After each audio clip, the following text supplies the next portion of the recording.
The other day you saw in Msambweni, Taita Taveta, a contested piece of land. Sparkle Limited inasema ni yao, the resident 35,000 families were evicted.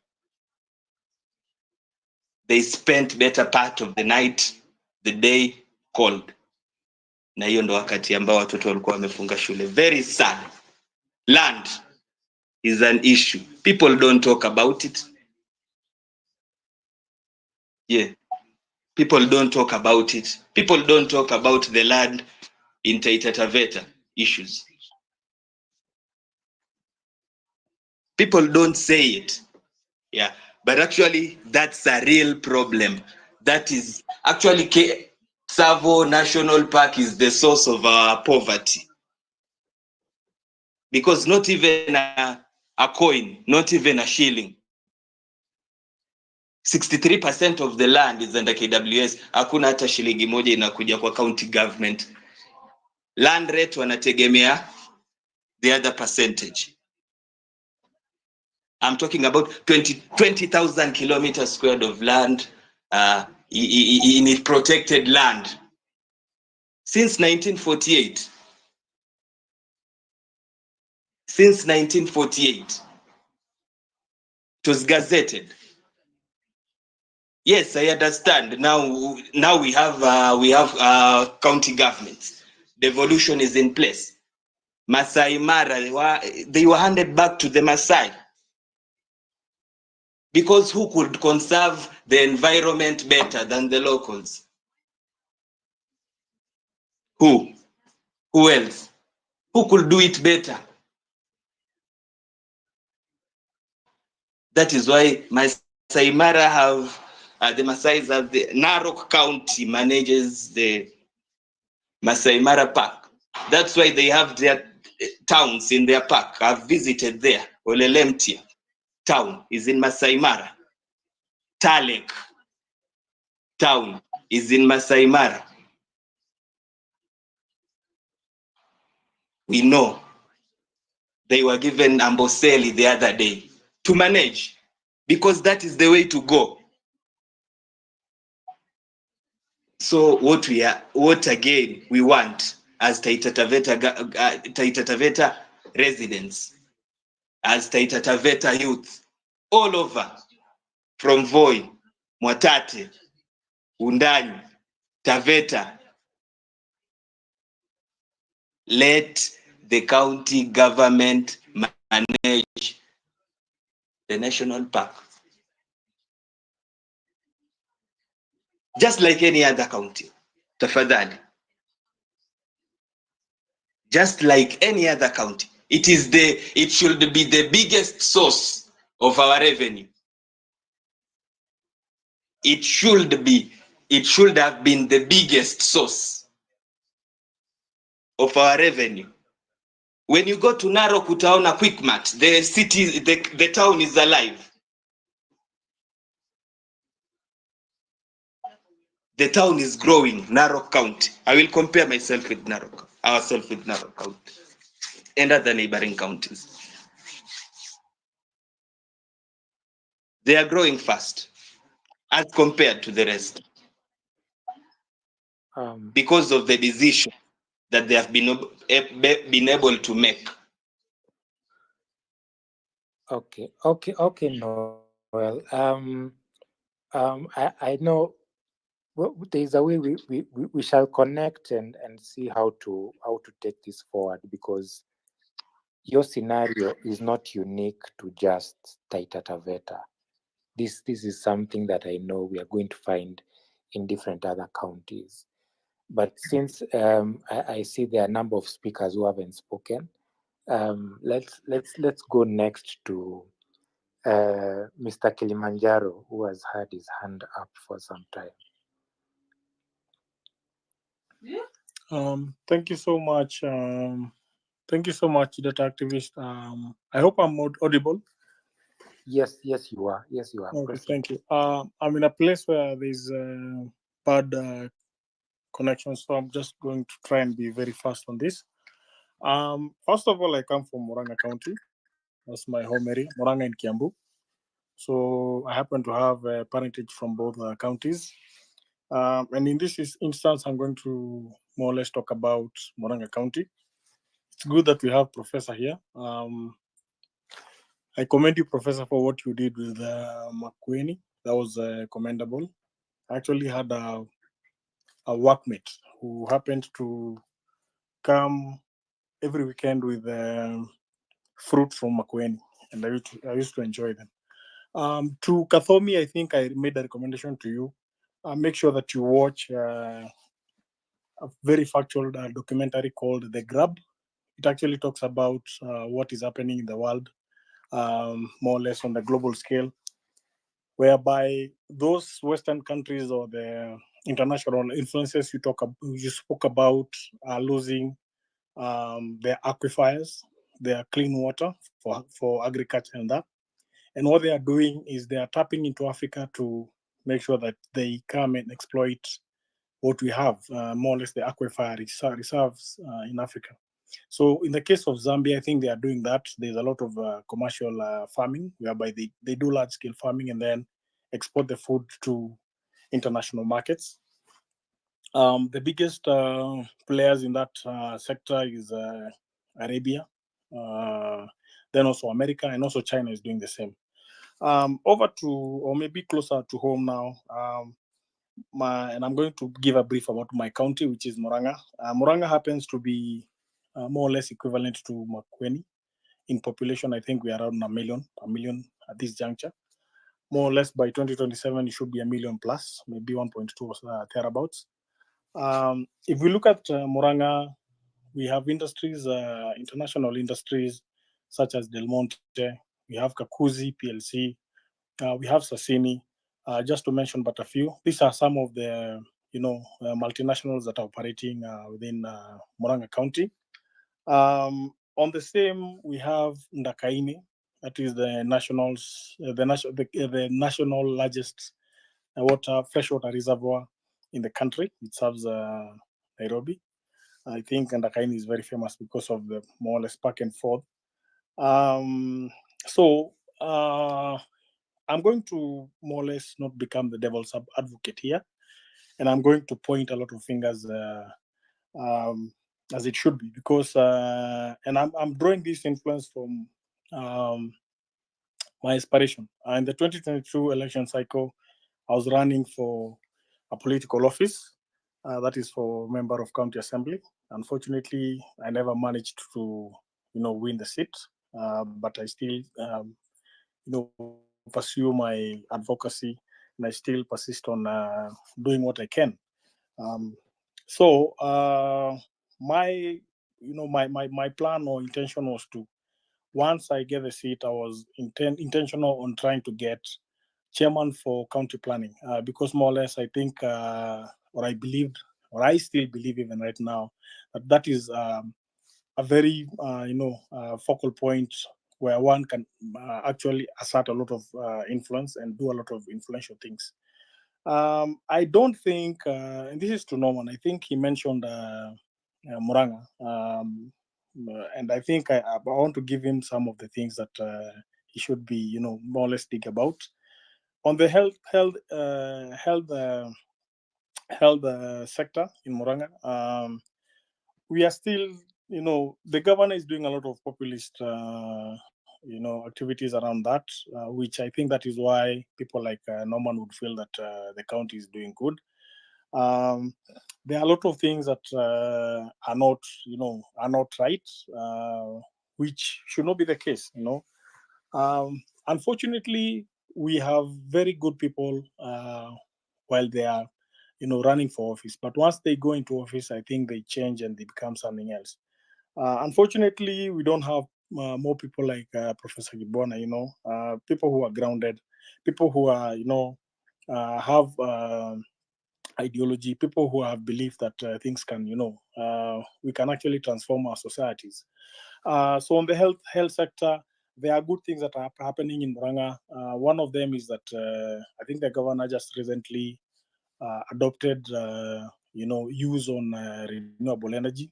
I think a lot of dispensaries are running on solar right now, which I think is something I would recommend Norman, that is something you can pursue as you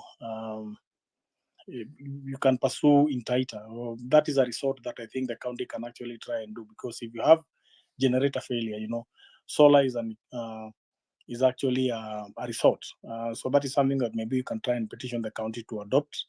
The other thing on the health area is that there is still the issue of medication. You will still lack basic medication or equipment in hospitals. So you'll go to a hospital and you won't find, proper gear for, for the health workers. So that is a challenge. It has been a challenge ever since Murang'a has been the county. Another issue is land. I think Murang'a also has quite some vast lands. There being previous plantations, coffee plantations that were largely, owned by multinationals. And after expiry of their leases, some of these lands have been, more or less reverted back to the county.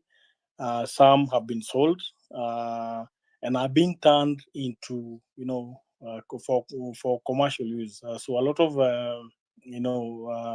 the buyers who are buying this land are turning this into commercial lands where they're selling land for houses, which in the case of Murang'a, looking at Murang'a is more or less basically an agricultural area.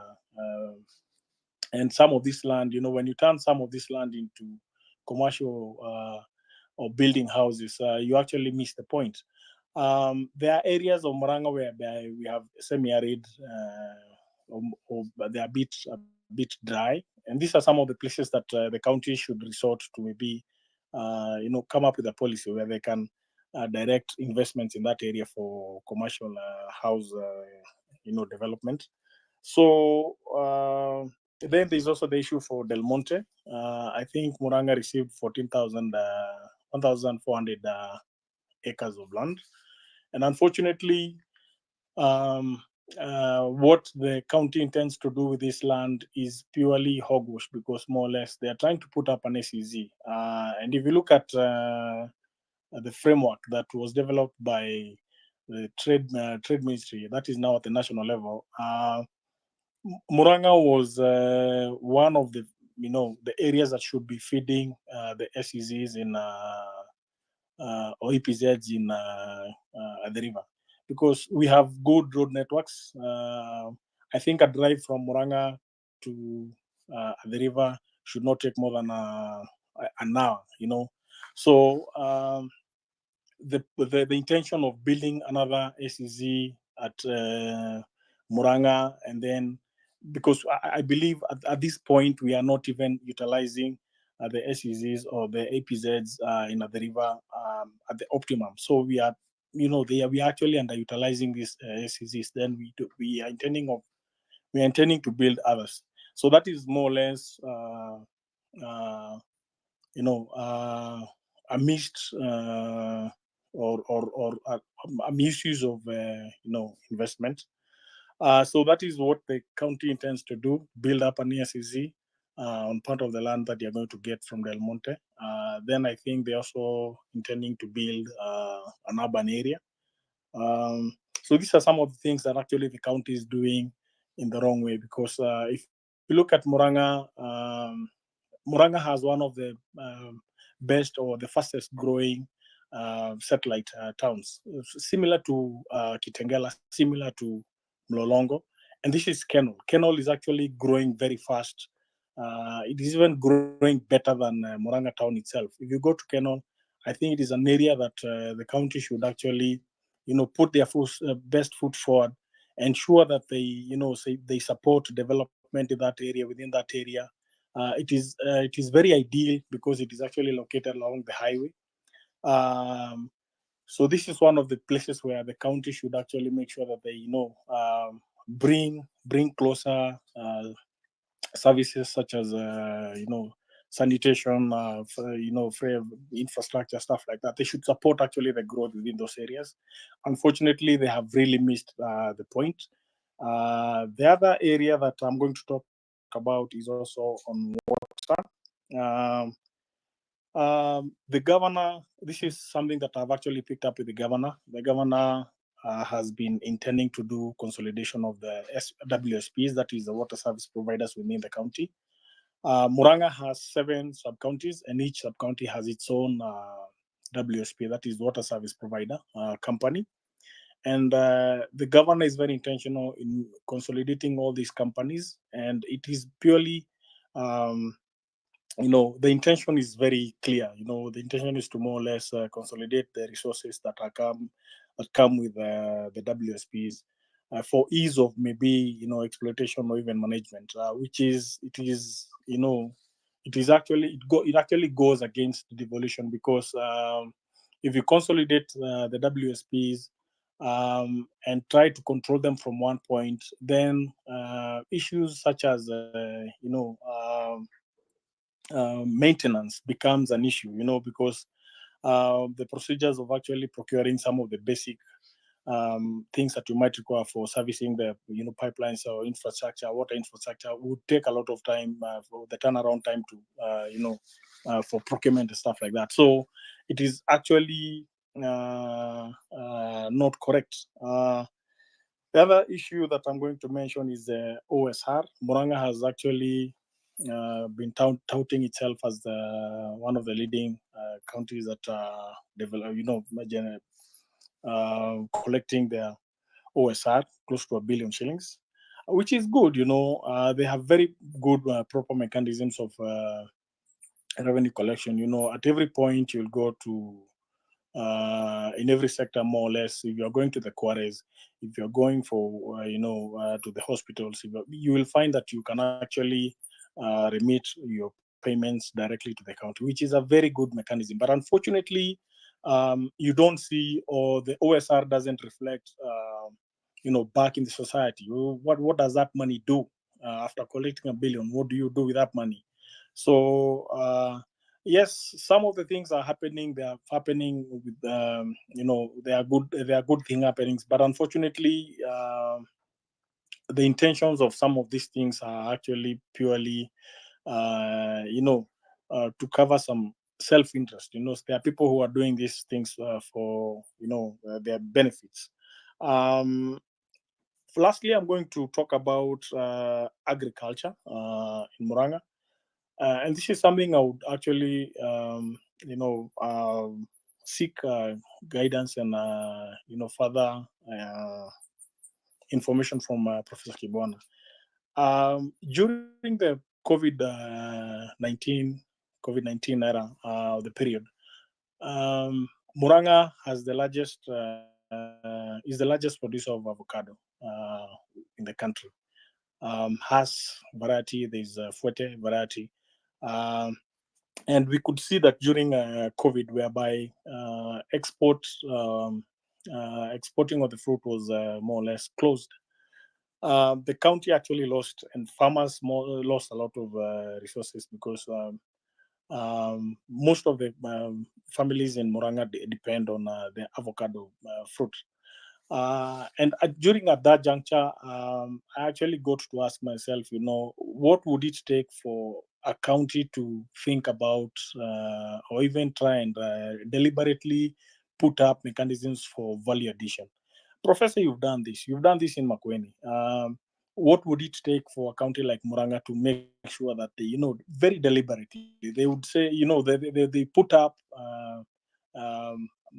value addition facilities within the county, and by the time we are getting that, of course, we lost a lot of fruit, and looking at that, you actually ask a lot of questions, because this is something I think the country should be talking about, especially within the intra counties.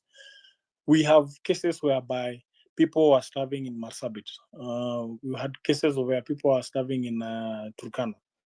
And yet, Muranga was there losing its fruit. This is a superfood. Avocado is a superfood. It is actually medicine. In China, people who partake an avocado are people, are more or less within the middle class. So it's not just taken by anybody because it is costly. But then yet, you look at what was happening within Moranga is we were losing that food, we are losing that fruit, we were losing money, we were losing all that value. People were suffering in Masabit, whereby had the governor, come up with a more or less a deliberate intra-trade, policy, we would have sold that fruit to Marsabit or yet to Turkana. So these are some of the things that actually uh, I want to believe, or I believe, I hope they believe that counties have really failed Kenyans because this is the second decade of devolution, but yet we cannot see any meaningful, progress. Because if we don't have in place whereby we can do intra-trade between counties, I commend people like Governor Gakuru because I think he had that intention, of coming up with a block. And I think there are, Professor, I think, correct me, I think there are 7 blocks within the counties. And these are some of the things that I expect our governors to be discussing. When they go for the COG meetings, they should be discussing these things. What do you produce? What do you consume? Those are the things. So you see counties spending a lot of money on, in relief or stuff like that when there's an or emergency. But yeah, these are things that we can actually sort within can be sorted locally within the counties, and there's a mechanism through COG. So this is something that I think the county should be doing right now. I think I'm going to, as I close, I think we had a discussion. There was a similar space that was held by Mizani, and we really discussed about devolution. And my opinion is that I think devolution has really failed Kenyans, but we still have the good, the good elements such as Professor Kibwada. I really commend you because you really did good and amazing work in Makueni, and I think these are some of the things we should be looking at. Also, is also constitutional amendments because we should have people like you not barred by term limits or tenure once you are through, because you really did good work, and I want to believe that were you to be given more time to pursue or persist with leadership in Makueni, you would actually transform that area into a remarkable area. As I learned, I would request people, or I would request that activists to more or less keep on holding these spaces. Let us talk about the counties, because I think the focus should now go back to the counties. Let us talk more about our counties. Next time, I think I'm also going to make a presentation on Kiambu. Today, I've focused more or less majorly on Muranga. And guys, let's make sure that we push our governors to make sure that they deliver. Let these guys not just come up with populist agendas and just hogwash. They'll go spend a lot of money on TVs, do their public relation. They are seen on TVs. Just giving these are lies. Let us have counties that are working for our people. Look at China. China had, and I actually think Chairman Mao, in as much as he did some bad things, I think I also commend him for what he did on the what they called the kitchen cottage industries. These are some of the things that actually we should expect our countries to be doing. Like especially in the avocado, with the avocado, we just need small equipment that we can actually, small groups of farmers can actually, extract oil from the fruit, from their backyards, and then that is value addition. So when you're talking about value addition, you're just talking about those large manufacturing companies. That is why I learned to Professor to Kathomi. I recommend that you watch The Grab, and to anyone who else on this space, just make sure that you try and go and watch that documentary. Thank you so much, Dr. Arkez Island. Thank you, Mr. Kilimanjaro, for your submissions. And you've talked about Moranga, and I like that you've also talked about its OSR, how much they have collected. By the way, they have collected, I think the figure was 1.1 billion. And there's a lot. There was even a showcase of how they changed their revenue system to help them collect that. It was even on TV. But my question is, yes, the money has been collected, but how is it being used? Because I believe if counties could collect their own source revenue based on various targets, then they wouldn't need external funding. They'll be able to fund themselves the same way a business does. Yeah, because that dependency should not necessarily be there. If the governor has been able to hit 1.1 billion, given the size of that county, why can't other counties which are bigger be able to hit that and even higher targets? Absolutely. Yeah. So yeah, no, continue. Yes, Mr. Kilimanjaro. Thank Yeah, I totally agree with you. The governor did a very good presentation on, the systems are put in place for OSR, collection, which is actually very good. It's commendable because if you look at the system, it has covered a lot of sectors. So every sector actually has its own remittance mechanism, which is very good. But the question actually is, how is that money used after collection? And you also spoke about dependability. I totally agree with what most of the county governors will actually talk about, is that the national government has not remitted or released the funding. The governor should be innovative enough to make sure that they have mechanisms of actually making things work.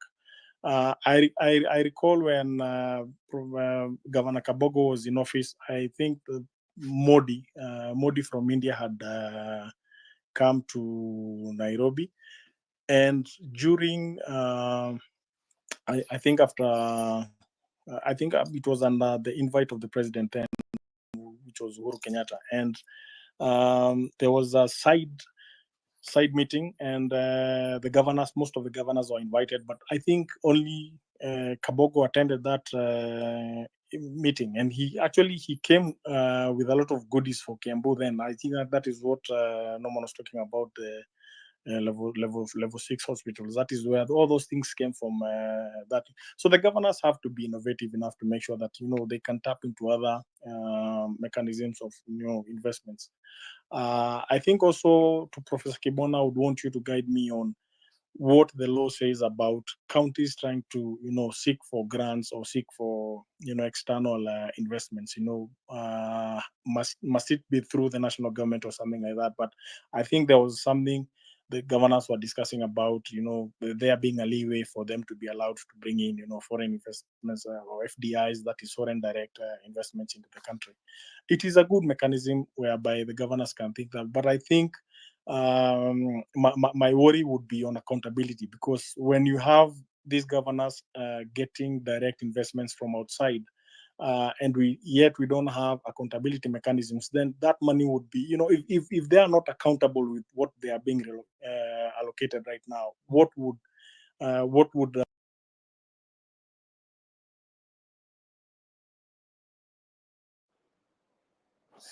Sorry, Mr. Kilimanjaro, we lost you. Can anyone hear him, or is it just me? Toria, can you hear him? We lost him. We lost him. Oh boy. Okay. As we wait for him, as he comes back, Wairimo, I see your hand has been up, so you can take the mic. Thank you very much, that data activist.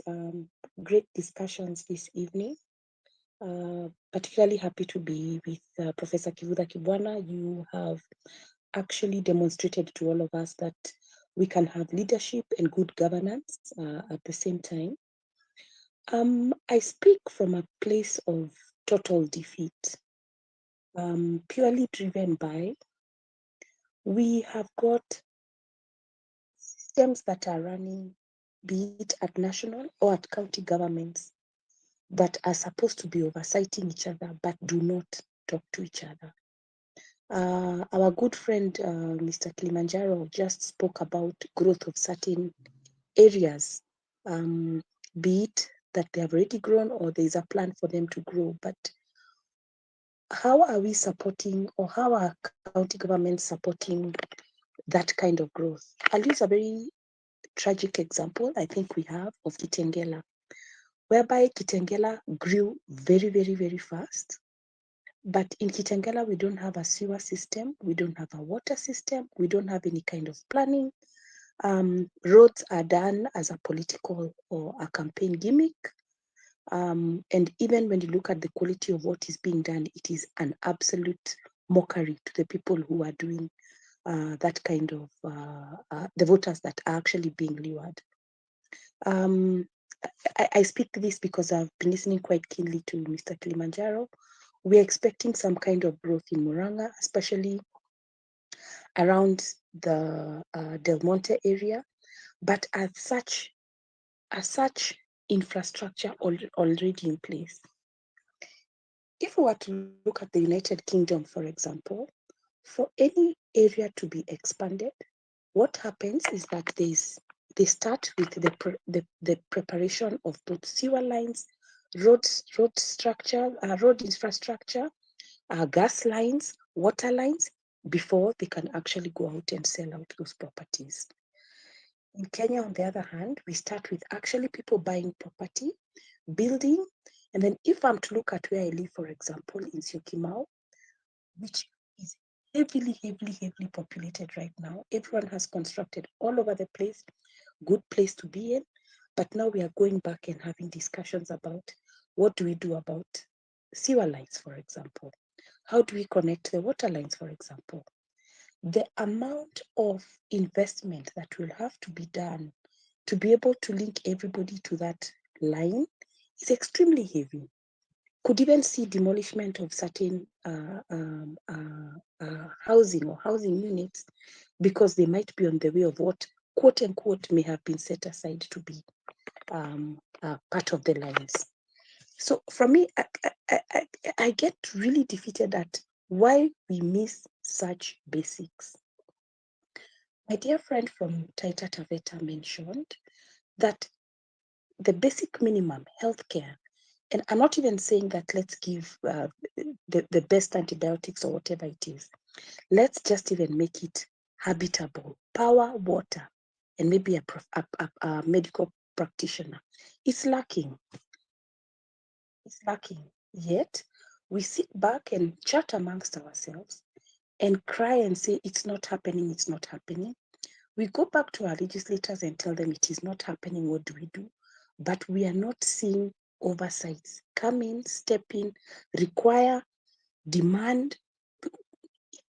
It's like we are banished to the kind of service that whatever legislator is in place is going to give us. And it's very defeating. It rips off all our dignity as a humanity in this country, that we cannot go back and say, hey, I think what you're doing to these members of this community is extremely poor. We require, we demand, or this oversight body, be it the ombudsman, be it whoever, requires that this is quickly and urgently corrected. They are defeated. I speak from a point of defeat. I hope, I don't know, I'm not even sure hope is the right word, that there can be some voice of reason, someone who can stand tall and be able to support, that we can be able to actually get at least something that is dignifying to us as a human being, because that has completely been pulled away from us. It is worrisome. I think that's all for me. Thank you. Thank you, Wairimu. And I feel where you're coming from. I can try and get where you're coming from. At the sense of defeat. And that this is why we are having these spaces, and these spaces are part of our public participation. Yeah, this is where we get solutions and put those solutions into actions to change the current situation and make it better. Yeah, I see. Abaya has been here for a while. Abaya, good evening. Hello, data active. Hello, you're breaking. I Can you think hear your me? internet. Yeah, now we can hear you. Yes, proceed. All right. You're asking whether I'm satisfied with my county where I come from. Personally, I come from Kisii County, Yes. and there's a lot that really needs to be talked about Kisii County and all the counties in Kenya. First of all, from where I come from, Kisii County, there is systemic corruption in the process of recruitment, whereby I don't know whether it's only Kisii, but I'm yet to understand whether it works in the rest of the counties in the world, in the country, whereby where a governor comes from, automatically those people will have consideration when it comes to recruitment of jobs and also any other opportunities in the county.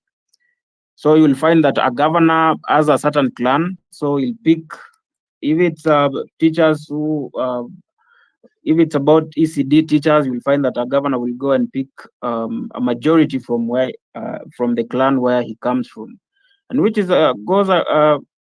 contravenes many articles in the constitution. And from that, I believe that I'm not really satisfied with the counties, because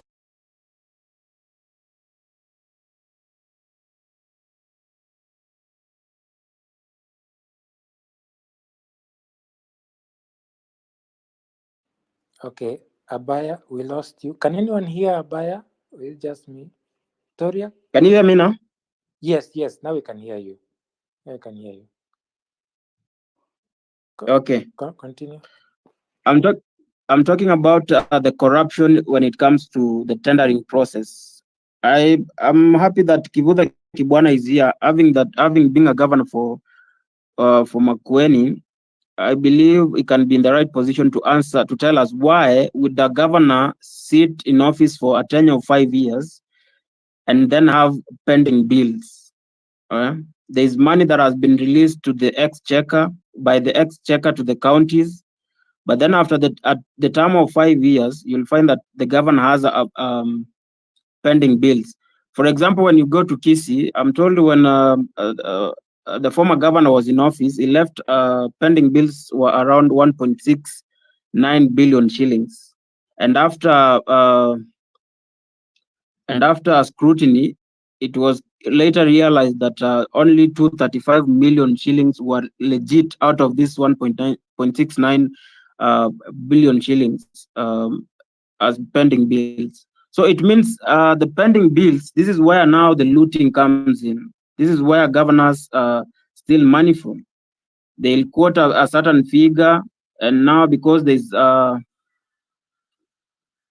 auditing, there is no proper auditing that will be done. This is where the governors get to steal huge sums of money, and they take it as their bonus as they are leaving office to go and campaign for other positions. So I don't understand why can't we work with what we have? Why do we carry on pending bills to the governors who are also coming into office? For me, I think that one is quite unfair for a governor to sit just for maybe 10 years, and after his tenure is over, you'll find that a whole governor has 2 billion as pending bills. So when a new governor is coming in, you can imagine if that governor has around 1 billion that has been released by the exchequer to his county. How much is he going to put into development? How much is he going to put? Is he or she going to put into healthcare? How much is he going to put into infrastructure? So it's quite confusing. You are given 1 billion, and then you are being told you have pending bills of about 2 billion shillings. Are you going to repay the loans? No, the pending bills, or you're going to sort the issues of development. I think we need to go back to the drawing board and say that no governor should leave office with pending bills. If he leaves office with pending bills, the bills he or she will be forced to pay those pending bills. And then another issue I have with the counties is actually when it comes to public participation. There is no public participation that is done when it comes to matters to do with development, matters to do with coming up with new regulations in the counties. There's no public participation, and this actually breaches the County Governments Act of 2012, whereby it is mandatory that all governors and the leadership of county governments that they need to consult their constituents. But then what happens? All the counties, I believe even Nairobi, I've never seen any public participation that is being done. You'll find they've come up with new rules and regulations, and then they have new laws in place. They've actually even actuated them, and then you will find people being evicted without notice, without proper public participation. Yes, I believe we really need to do well when it comes to public participation, because members of the public are very important, because these are the people who voted in the governors, the president, and everyone. We really need to consult the people. All right. And then another issue is access of information. I don't know whether there is a county government that is really genuine when it comes to access of information. You can come from a county, but then you don't know how much what is the budget for that county, because it will take you meandering and routes for you to have access to any kind of information when it comes to budgets and also county procurement. So this actually it contravenes Article 35 of the Constitution, whereby it says that members of counties should have county residents should have access to information, be it the budget, be it any form of procurement that is being done by the counties, and even tax collection, because that is their right. But then what happens? You will find that the counties, there's nothing like that is being done by the governors, and not just in Kisii, but even here in Nairobi, you go to Mombasa, the same thing happens. So I'm not really satisfied with the way counties are run, and it's high time we go back to the drawing board and amend some of these rules and regulations in some of the articles in the Constitution, so that we can have counties which are actually working for the citizens, and not just counties that are working for a few individuals. Thank you, data activist. That is my submission. Thank you, Abaya. There are things I agree with, and things I may not necessarily agree with. However, I want to give guys a perspective. When you talk about pending bills in Kisii, I have pulled the numbers for Kisii. So the total pending bills in Kisii in financial year 2022-2023 was basically 290 million shillings. But in 2023-2024, it tripled to 1.1 billion shillings total pending bills. And I mean, that's 4 times. Actually, it's 4 times, not 3 times. It quadrupled. Yeah. So that should raise questions as to why that is the case. So usually pending bills are divided into development and recurrent. So for the recurrent pending bills over that period, in 2022-2023, there were 900 million. But in 2023-2024, they went down by only 66 million. And these are development pending bills, a reduction of 7%. Yeah. So let's look at the pending bills for recurrent. What are the recurrent pending bills? The recurrent pending bills in 2022-2023 were 287 million, but in 2023-2024 they're 234 million, a reduction of 53 million, which represents only 19%. So you find a good portion of the total pending bills are actually development pending bills, which again is a concern, because me as a supplier, as a contractor, I wouldn't want to do business in a county like that has such a good number of pending bills, development pending bills for that. So that's one. Then you've said, Abaya, you've talked about changing the constitution to help the situation in Kisii. I do not wholly agree with that, because fine, you've changed the constitution, lakini yani ni wale wale. I mean, the idea is to change the leadership and have the leadership that are of virtue and character and ethics, and because yes, we can change the constitution, but that won't necessarily change anything, in my humble opinion, because we haven't changed the leaders who are necessarily the problem. Yeah. I saw Collins. I would like Collins to go next, so that we can have a balance of where people are speaking from.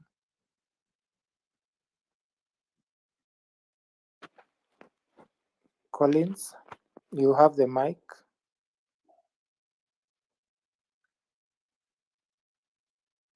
But as we wait for Collins, Tori, I see your hand is up.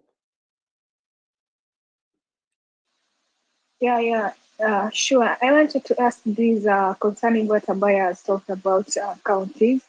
Most of the people work in the counties and they don't get paid. I have an issue concerning that. How should we tackle that?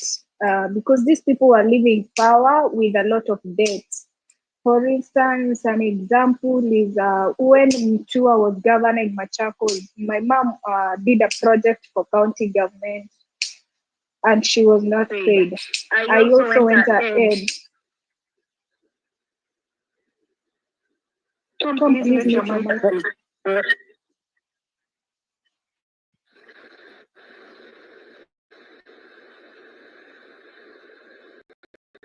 So I went ahead and Akuli for Bado. And not only that, there is someone in my DM has talked the same thing, not in Machakos only, but also in Kaitata. He used to be a someone who was planting cotton farmer, but due to some issues here and there, being delayed, being given empty promises, will be paid, will be done this, the thing collapsed. How are you planning, or how are we gonna work on that? Because it's a very serious issue, working for the county, expecting the county to pay you, but you ain't paid. And the person in charge during that time, once they get out of office, you go to claim, they tell you, we are not in charge.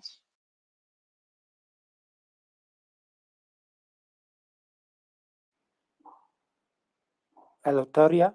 I think we lost you. No, I'm actually done. I'm done. Okay. So you're asking how people can get paid. That's a very big challenge, because I know of scenarios where contractors have done the job and then now they have to keep chasing payment. And I think that's where pending bills arise. And I agreed with the speaker who said we should not even be having pending bills to begin with. Yeah. So that's a big challenge. Collins Odhiambo, please go ahead. Yes. Hello. Can you hear me? Yes, we can hear you. So thanks, data activist Toria, and everybody on the platform. Mine would be more of a submission, but in form of a story. I'm not good with data and all that. But I also agree with Kari that in Kenya, like generally in Kenya, in all counties, we start a project without actually laying foundation for what special amenities like the sewer, water, and roads. I happen to come from two counties. I'm currently staying in Kiambu County. but my hometown is in Kisumu County.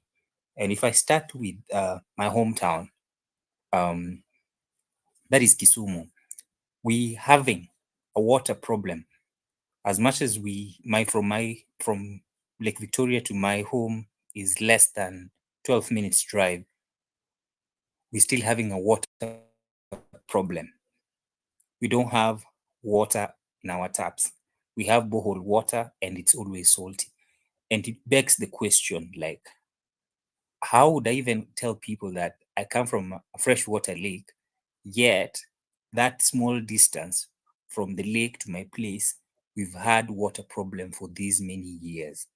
And that tells you how counties don't have their priorities right. That is just to talk about Kisumu. Kisumu might be clean, but that is just a PR stunt that the county has actually been able to pull so well. When you talk about Kisumu, Kisumu is clean and all that, and still water is a problem. My main worry about Kisumu is water. Yet there are a lot of funds. There's a lot of water that actually today on news, water was actually, we had water issue with people in Kisumu, like there was flooding. So water is in abundance in Kisumu, yet people still have a problem of, people still have waterborne diseases, and water in general is a problem. To come back to Kiambu, and this is directed to Mr. Kilimanjaro, I've heard you talk about, you will be talking about Kiambu County. Please help me raise the issue of traffic. I happen to have have invested in Ruaka. I came to Ruaka in 2016. I fell in love with the area, proximity to a village market, 6 minutes drive, proximity to rivers, 4 minutes drive, and just all these amenities. Ruaka used to fall, for those who don't know, Ruaka used to fall under the blue zone. And it came with a lot of goodies. That is, I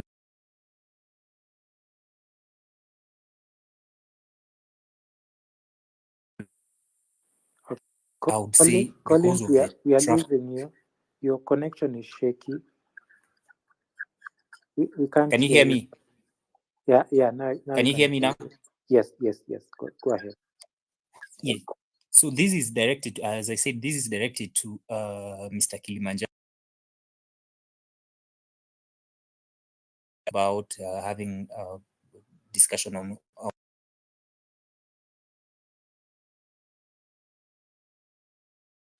also if he's able to reach the top we can't hear you. officials, that is his people. Hello, can you hear me?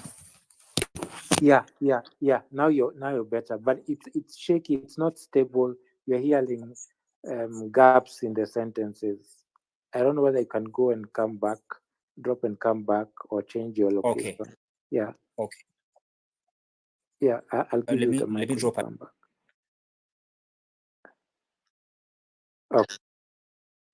Okay. In the meantime, I see. Okay, Collins. In the meantime, I see Mwangi Wanyanya has been here for a while. Mwangi, please take the mic.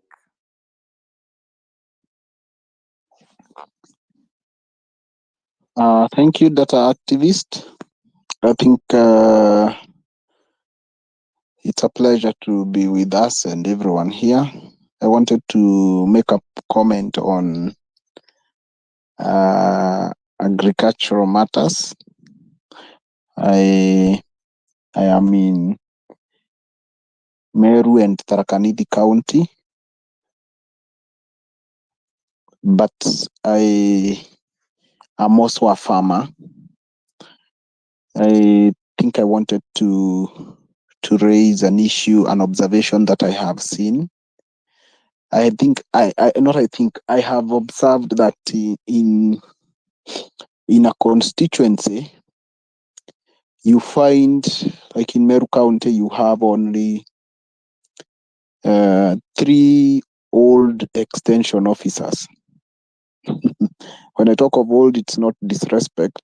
I mean, people who are nearing their retirement or who may not have a lot of energy to do a lot of extension work. And in as much as we keep on arguing that agriculture is the backbone of our economy, I strongly feel we have misplaced priorities.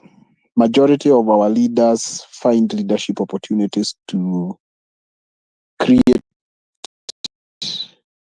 wealth, to broker opportunities, and it is not to support local farmers. And it is a very painful situation. As a young man, I'm very uncomfortable with that situation. It pains me to see the way agricultural extension officers are not informed on new technologies. I don't know whether the government takes them for trainings to upgrade their agronomy knowledge. You sit with agricultural officers, they are still recommending fertilizers that are acidic, that are very, that were old, that are not nutrients, that are not balanced in nutrition. I mean, it is devastating.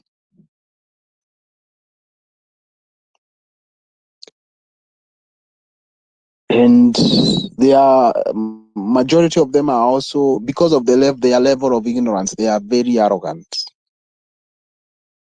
And they, in as much as knowledge contributes a lot into production, we have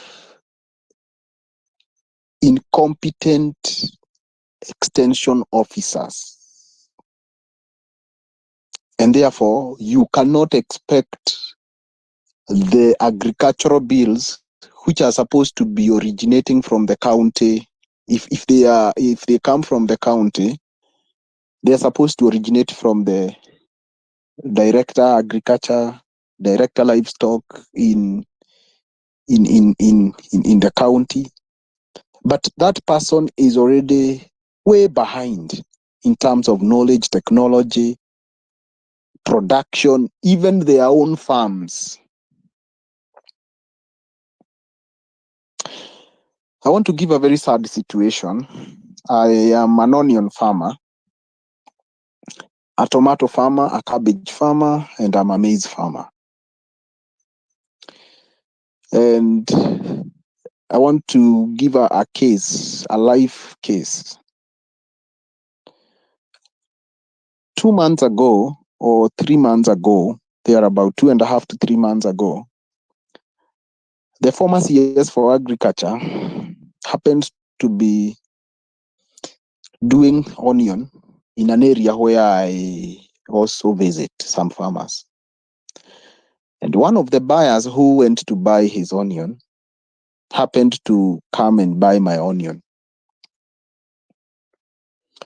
But it is very sad that a person caliber of a CS, who is in charge of all agricultural departments, research, agrochemicals, fertilizers, talk of anything agriculture, can produce 7 tons per acre for onion. Whereas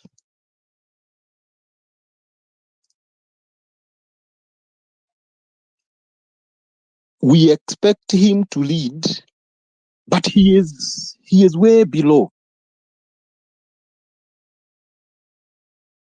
It is such a sad state that as a country, our production is very low because the people who we put in charge of agriculture, the technologies they use, their exposure to agriculture, their knowledge on it is wanting. And cabbage begets cabbage. You cannot maximize production if you as a person are not able to produce. I would be proud to say when that buyer told me that, and that took a revolution with some buyers that we have joined hands on, and that's what I wanted to encourage this platform, that the battle in the counties in the area of agriculture, we are taking it more serious than the county governments are taking their responsibility. So we have joined hands as a few people, and we are teaching people a few things. One, about those very punitive bills, but at the same time trying to help farmers maximize their production. Because what the government that eat from our taxes and we pay them are supposed to do, they don't do. Can imagine a whole CS producing 7 tons of onion per acre, while a person like me, I would work with a farmer, or including in my own farm, I do above 18 tons from 3/4 an acre. Who is supposed to be the CS for agriculture? It is a sad state. It's a sad state, and I think this government should be very ashamed. I also happen to be visiting some farms for certain MCAs around. So I visit their farms, and I want to tell you, oh my goodness, it is sad. It is sad that the leaders we have, and we expect them to make policies in agriculture, their knowledge about agriculture, their involvement in it is wanting. And so, speaking now objectively, I think on my level, I'm encouraging young people who I meet and I know they are knowledgeable in agriculture. I'm trying to encourage them because we have to salvage agriculture. To try and vie for positions, hata kama ni MCA, you have some knowledge. You can be able to sit in an agricultural committee in the county level. You are able to give some guidance.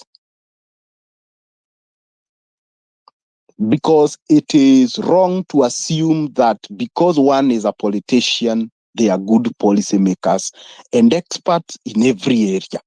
It is very wrong of us Kenyans to leave our land that we love in the hands of incompetent people in all areas.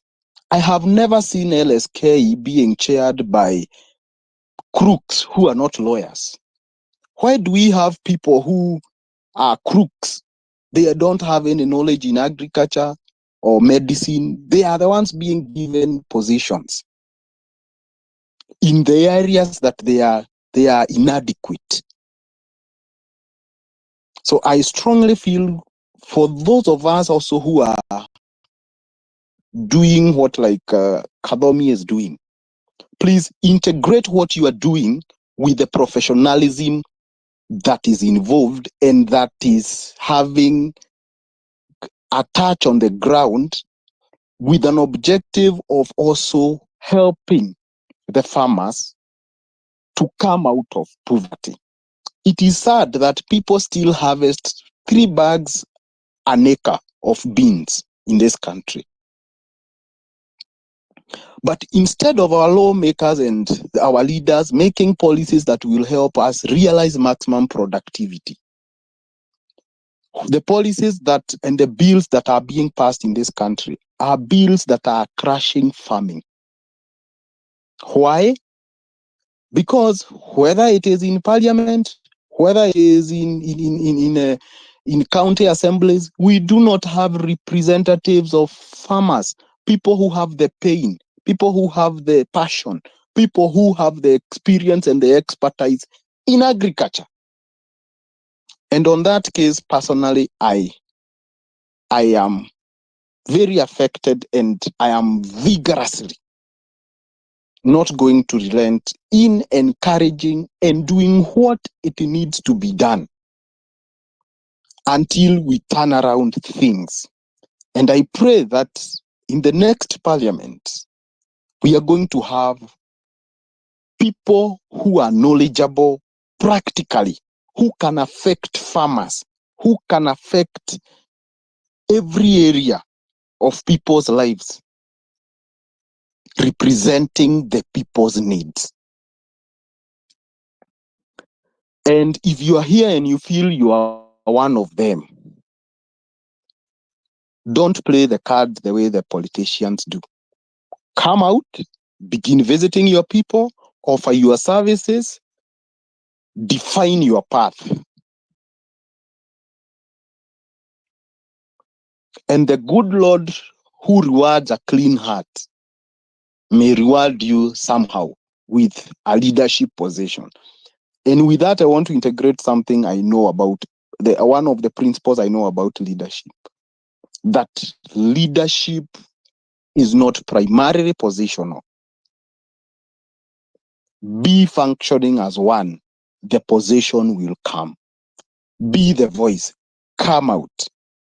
And this revolution that we are starting and the many things that we are not satisfied about, in as much as we criticize them, it is also good to have a progressive edge of criticizing and also offering a solution the way we are able.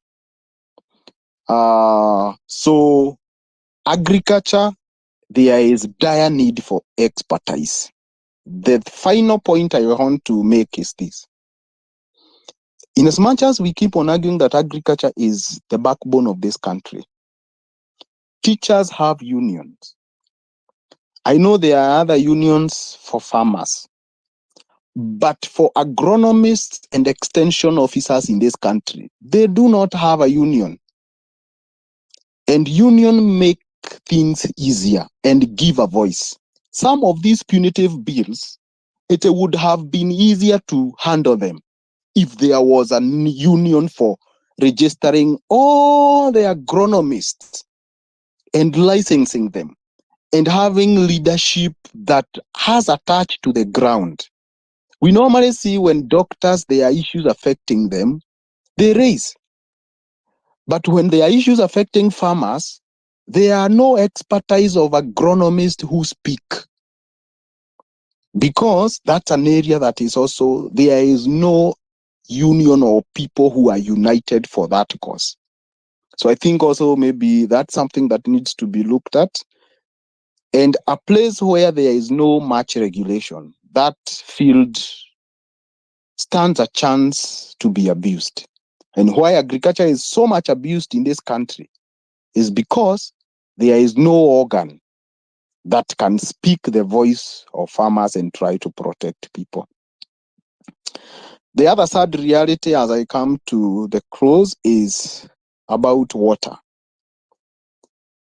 In Meru County, I have observed with the greatest sadness that the Water Bill 2023 that requires all water projects to put meters at the intake levels is now escalating to members, where every member has to put meter. And that means for those people who depend on irrigation for their farming, with the many licensing, with the charges on water, now they will not be able to do farming. So it's another sad thing. And that's why I'm saying I feel we are wrongly represented. We have leaders who don't have touch with what happens. Farmers already go through a lot. Many people today, of my friends I know, like who do onion and tomatoes, those products or those crops, their prices fell as early as June. And the prices dropped up until now. Onion is really, and the way the seed is expensive, a kg is around 40,000. That one from a good variety. For you to do tomatoes an acre, you need not less than 300,000. And you can imagine from June up until now, farmers who are doing tomatoes, the amount of money they have lost, the amount of money that has been lost for farmers who are doing onion. Yet there is nobody speaking about it. Onion is coming from Tanzania. Tomatoes are coming from all over. And these politicians, when they steal money, they do the wash through growing tomatoes in Taita Taveta in large scale. And so our farmers are not protected. They undergo a lot of losses. And so I strongly feel the pain that we are subjecting our farmers in at the county level, in all over, I don't know where we are meant to go. But I feel it is time for us now to arise and represent and be represented and be the voice for local farmers. We cannot expect somebody who does real estate to have interest in farming and protecting farmers. We cannot expect somebody who thrives in business and other things and banking to have interest with farmers. It is a farmer who knows what it means to have drought and lose a crop,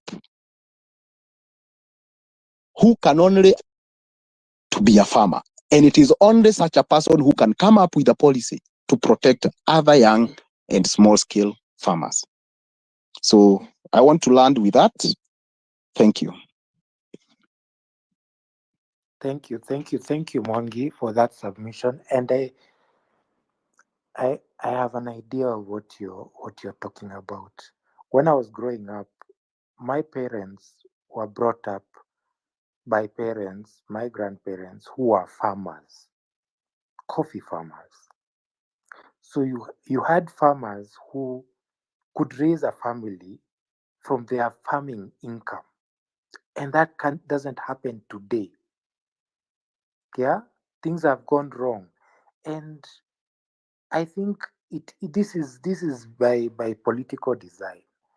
And why do I say this? I say this because when it comes to food security, this is the scenario. You have production and consumption. When production is equal to consumption, it means we have food sufficiency. We don't need to import. We cannot export. Everyone is okay. But when production is more than consumption, it means the surplus we can export, which means we get foreign exchange. That's a good thing. However, our current scenario is where production is less than consumption, which means we are forced to import. But that situation is artificial because you find in countries, in our neighbors, Tanzania and Uganda, they produce more than 90% of what they consume. They only import a very small portion. So they do not necessarily have to depend on imports.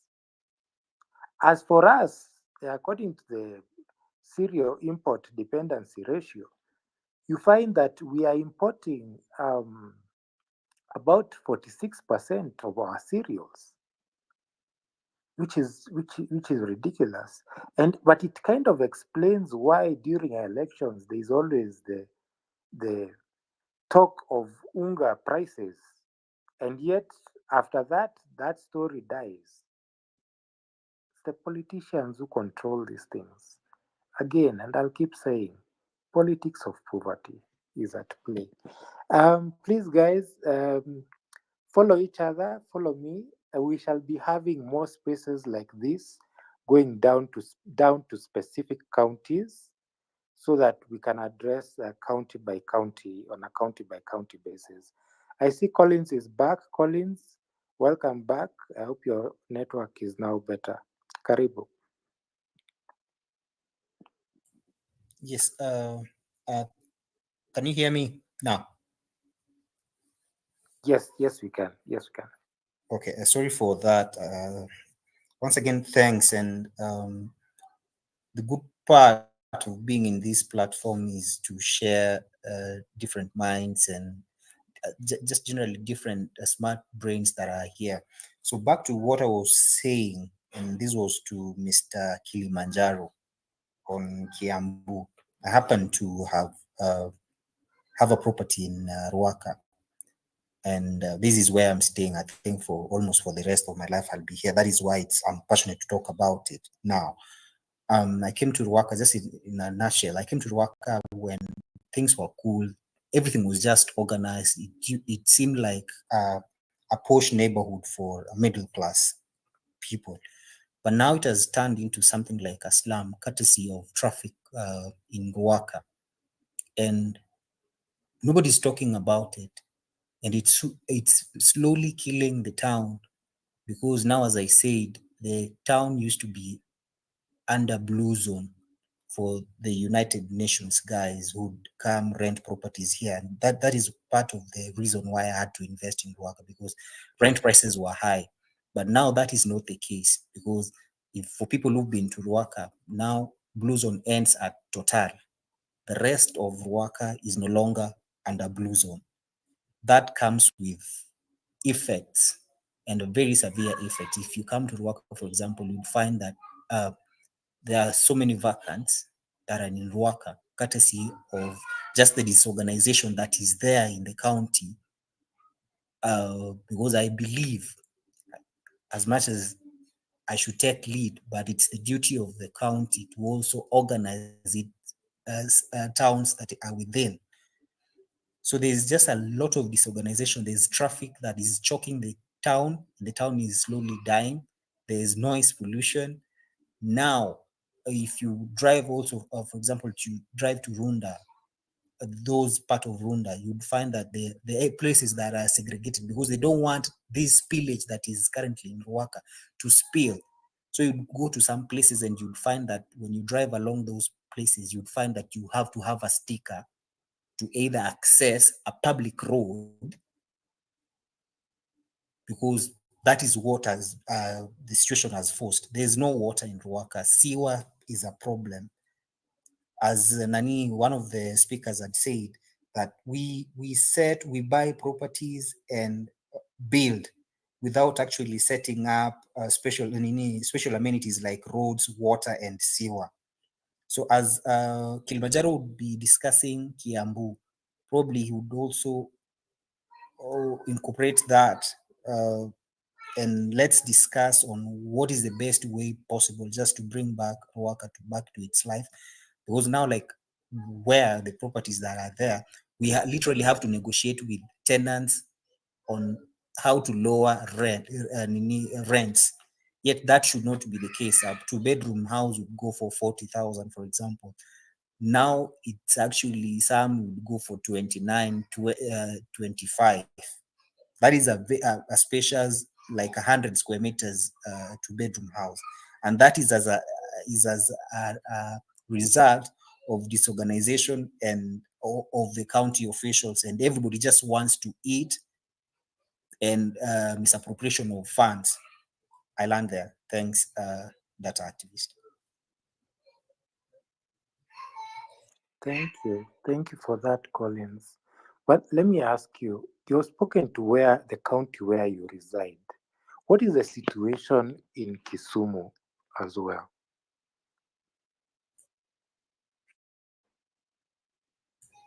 Colin? Yes, as I'd mentioned, Kisumu is my hometown. Yes. And I don't have a lot of information, but basically what Kisumu is perceived to be, or the image that Kisumu actually gives, is Kisumu is a clean city. That is all it offers, apart from a few industries that have actually started cropping up, but nothing much. There's plenty of land that is actually not being utilized in Kisumu. I have like 5 acres that is there. That is for me, and I can't do anything because road infrastructure is a problem. Yet it's proximity to main Kisumu Nairobi highway, less than 300 meters from there, but the road network is bad. There's no water, electricity penetration is still low in Kisumu.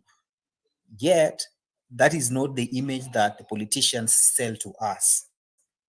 You see, like Kisumu has mastered the art, and that is generally areas around Kisumu and the Nyanza as a whole. They've mastered the art of PR, where they'll show you what you want to see. Like in Homa Bay, they'll tell you what you want to see. As much as a few things are working, but that should not be the case. I come from that school of thought that should not be the case with the allocation of funds that are actually being directed to those counties. Yes. Okay, thank you, Collins. I saw Jeffy, your hand was up. The mic is yours. Jeffy, are you with us? Okay. I am. Yeah, thank you for the opportunity. Yeah, I guess it's getting late into the night, so I would maybe address actually the topic. Very many submissions have been made. Yeah, most of them resonate with the overall feeling, the general feeling of the nation at large. And I think we've talked about the problems that we have. But I think we also need to, as we speak about problems, we need to find some solutions, don't we? So I come from Taita County. A guy that preceded me spoke much about Taita Taveta's situation. I resonate with that. I understand it to be that, but I live in Nairobi. So what I would think as a solution to the problems that we face as Kenyans, no, as a collective, because you kind of find that like this it's synonymously across, like everyone is talking about the same thing. Whether you go to agriculture, you go to economy, you go to market, you go to, whatever ministry you may mention, whether it's health or education, there's one fundamental problem. Yeah. And that one fundamental problem, according to me, it's what people have been agitating and actively now talking to and about. We need, not just on the national level of accountability, but also in our counties, we need a system of governance in which the people that we place over there, not just the president or the deputy or the cabinet secretary, the MPs, the MCs, and the blah blah. We need a system of governance in which those decision makers who are supposed to be our representatives are selected or elected. And when I say elected, it means the population, the larger population, have to be informed. They need this civic education in order to know who actually meets the requirements of a leader or leadership. A governance in which decision makers are selected based on their technical expertise. And this is where I'm going for the cabinet secretaries, because this has been relegated according to our constitution as a preserve of the president. Only he gets to appoint them. So if they don't have the knowledge in their respective fields, and we see them just being elected through democratic means, appointed based on political considerations, so for me, I'm like, we need to review that standard as a populace, as a collective here in Kenya. And I think we are doing that. We are in the right direction. Whereby if we get a minister for agriculture, we ask the questions. Jeffy, just a minute. Sorry to interrupt. our main focus today is on county service delivery. In your Yes. home county, are you happy Mhm. with the services that you're receiving? In the I county am where not. you reside, are you happy? I am not. Please speak to that. Please speak to that, because that is a general. That is the conversation that we're having. The county service Exactly. delivery. Yes. That's why I've said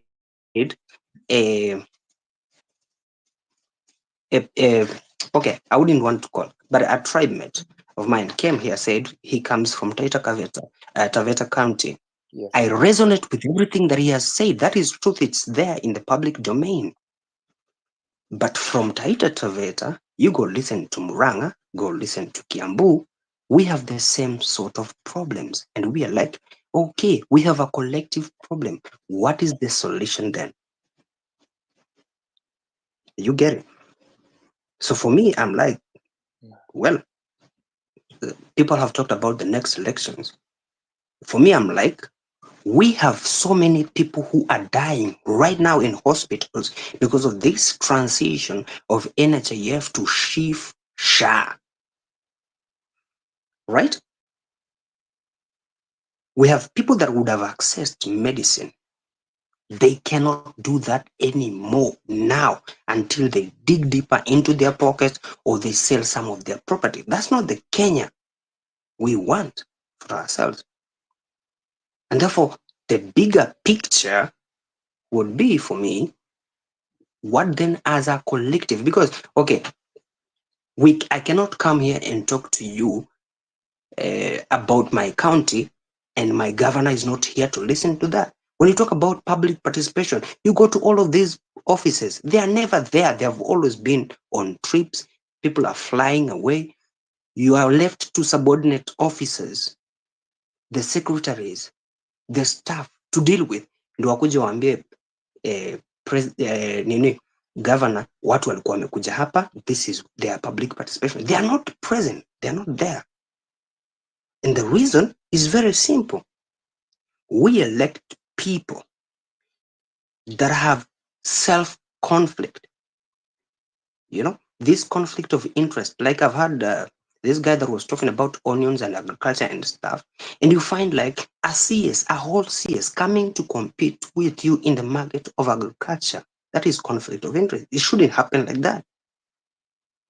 But had we elected leaders of integrity, professionals, technocrats, experts, who do their work based on what they know by experience rather than an award of some political affiliation, we can get our country forward. Now, this is where my parting shot is. With a shorthand gun, the system as currently is constituted in Kenya, both in the national and in the county government, does not serve the interest of the collective. What we must do is very simple. Drain the swamp. And what we should be pushing is our priorities. Okay? So my priority right now, I don't know whether you agree with me or not, I don't want this system of government to continue like this. Not for the future generations. I want to see a Kenya that works for me presently. I get to test it, feel it, and love it. I am much as a citizen as Ruto is and his government. So what I mean is this. Tupatiwe IEBC. Would someone ask the question, why 2.5 years later we don't have a constituted IEBC, for example? What is the fear in government? Watupatie IEBC after they are whatever, whether they manage to impeach Gachagua or they don't, watupatie IEBC. We get to recall all these members of parliament from our own constituencies. Places zenye tunajua huyu ni mbunge wetu na mbunge wetu tunamuonanga 2 years before the elections wanarudi. The rest of the time ana fly to na aeroplanes. Ako ngambo, ako Nairobi. He is not representing the people on the ground because he doesn't know the issues of the people on the ground. And some of them, when they come to the ground, the place where they've been elected at, wanakuja na ndege hapo, watajuaje barabara ni mbovu? So watupatie IEBC. We recall these members of parliament. We either warn them or replace them, and we'll tell them the problem is this, because if we get one leader. Jeffrey, kindly try landing, please. I am done. Actually, thank you for engagement. But Okay, Jeffrey. yeah, Jeffrey, that's it. Yeah. okay, you kindly mute the mic. I hear where you're coming from, and there is something you've said about the executive being there when you give a grievance, when you want to talk to them about something, and you think when they are present, that is when they will actually be able to work on what your grievance is. I don't agree with that. And this is why. We usually have a number of spaces. So some time back we had a space, an Embu space that focused on Embu Level 5 Referral Hospital. And on that space, we brought in the CEC of Health. On that space, there was a recording done by Embu TV of the people in the Mashinani Embu about that hospital. On that space, we brought in the data from the Office of Controller on Budget. The CEC of Health listened to all of that. We asked him questions, he responded. We did all of that. And later, it caused an uproar on social media, which resulted in certain changes at the hospital and for healthcare in the county. And those changes are being implemented now.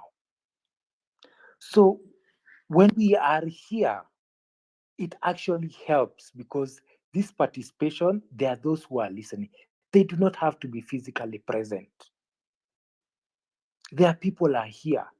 You are here. You are a resident. You know, you vote in a certain area. Yeah. And so that in itself is a good thing because we are all speaking up. So we are being heard. So that thing of saying that they must be here for them to listen, they have their agents. They can't be everywhere. So there, with that example, and there are others, I would disagree with that. But with that, let me give, I would like to give Boni Mwangi an opportunity to say something about Kiambu and the diaspora. Since he's in diaspora, can please tell us whether diaspora services, how are they? Yeah, when you want to do something from diaspora, how are the services? Are they good? How are they? Karibu sana Boni. Thank you so much. I appreciate it. Can you guys hear me? Yes, you can. Awesome. So I wouldn't take a lot of time. And I actually ask you to just allow me to speak to the question of today, as opposed to spending any time talking about diaspora services. I want to try to focus on the county and devolution and whether or not we actually getting what we thought we'd be getting. So if that's okay with you. And I want to start off speaking as a citizen, right? So my home county is Kiambu. Although I live in America, I was born and raised there. I've had a number of interactions with the county government over the last, decade. And my experience has been very atrocious.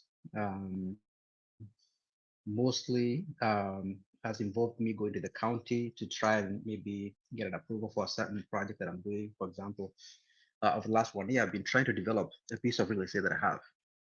And every time you walk into these offices, it's the experience, at least from where I stand, it's the same. You walk in and you realize that those people are there to sort of make money off of people that come to those offices. there's absolutely no understanding of what it means to occupy those offices.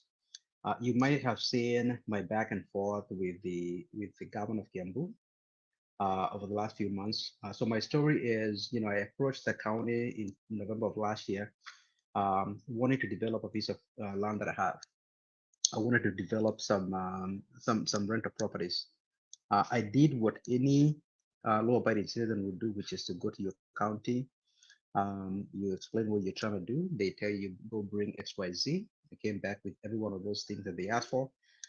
Paid my fees, and the first thing that happened was when they asked me to pay the fees on two different dates that were separated by a couple of weeks. They gave me a code that was totally different in every single time.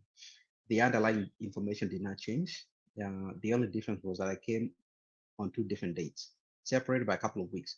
The individual gave me the codes was the same. And so when I started asking why there is a different quote that was separated by 115,000. The first quote was like 203. The other one was like 318,000, something like that. They basically, when I asked to speak to a superior, they basically told me in so many words, stop making noise, just pay the lower fee, right? And so that tells you there's something that's not right. Then when I paid that fee, the government, after chasing these approvals for months and months and months, eventually I was approached by two people who work for Kiambu County government and told me that my documents had been confiscated and hidden. They told me that I had to pay a ransom to be able to get these documents back. I ended up having to pay a ransom to be able to get these documents back. And when I paid the ransom, the documents reappeared again. So the reason why this is so sad is that as someone who lives in that county who's trying to do something good, I'm bringing a development. If my development is done, I'll be able to, collect rent. I'll be able to employ someone to work in that property. I'll be able to house people that need housing. I'll be able to pay taxes. In fact, when I was doing that development, and I employed 25 people to do that for 3 months to do all the work that's required to develop the land before you can actually start developing, to build the perimeter wall. I was employing mostly people that had come from situations where they were alcoholics trying to recover.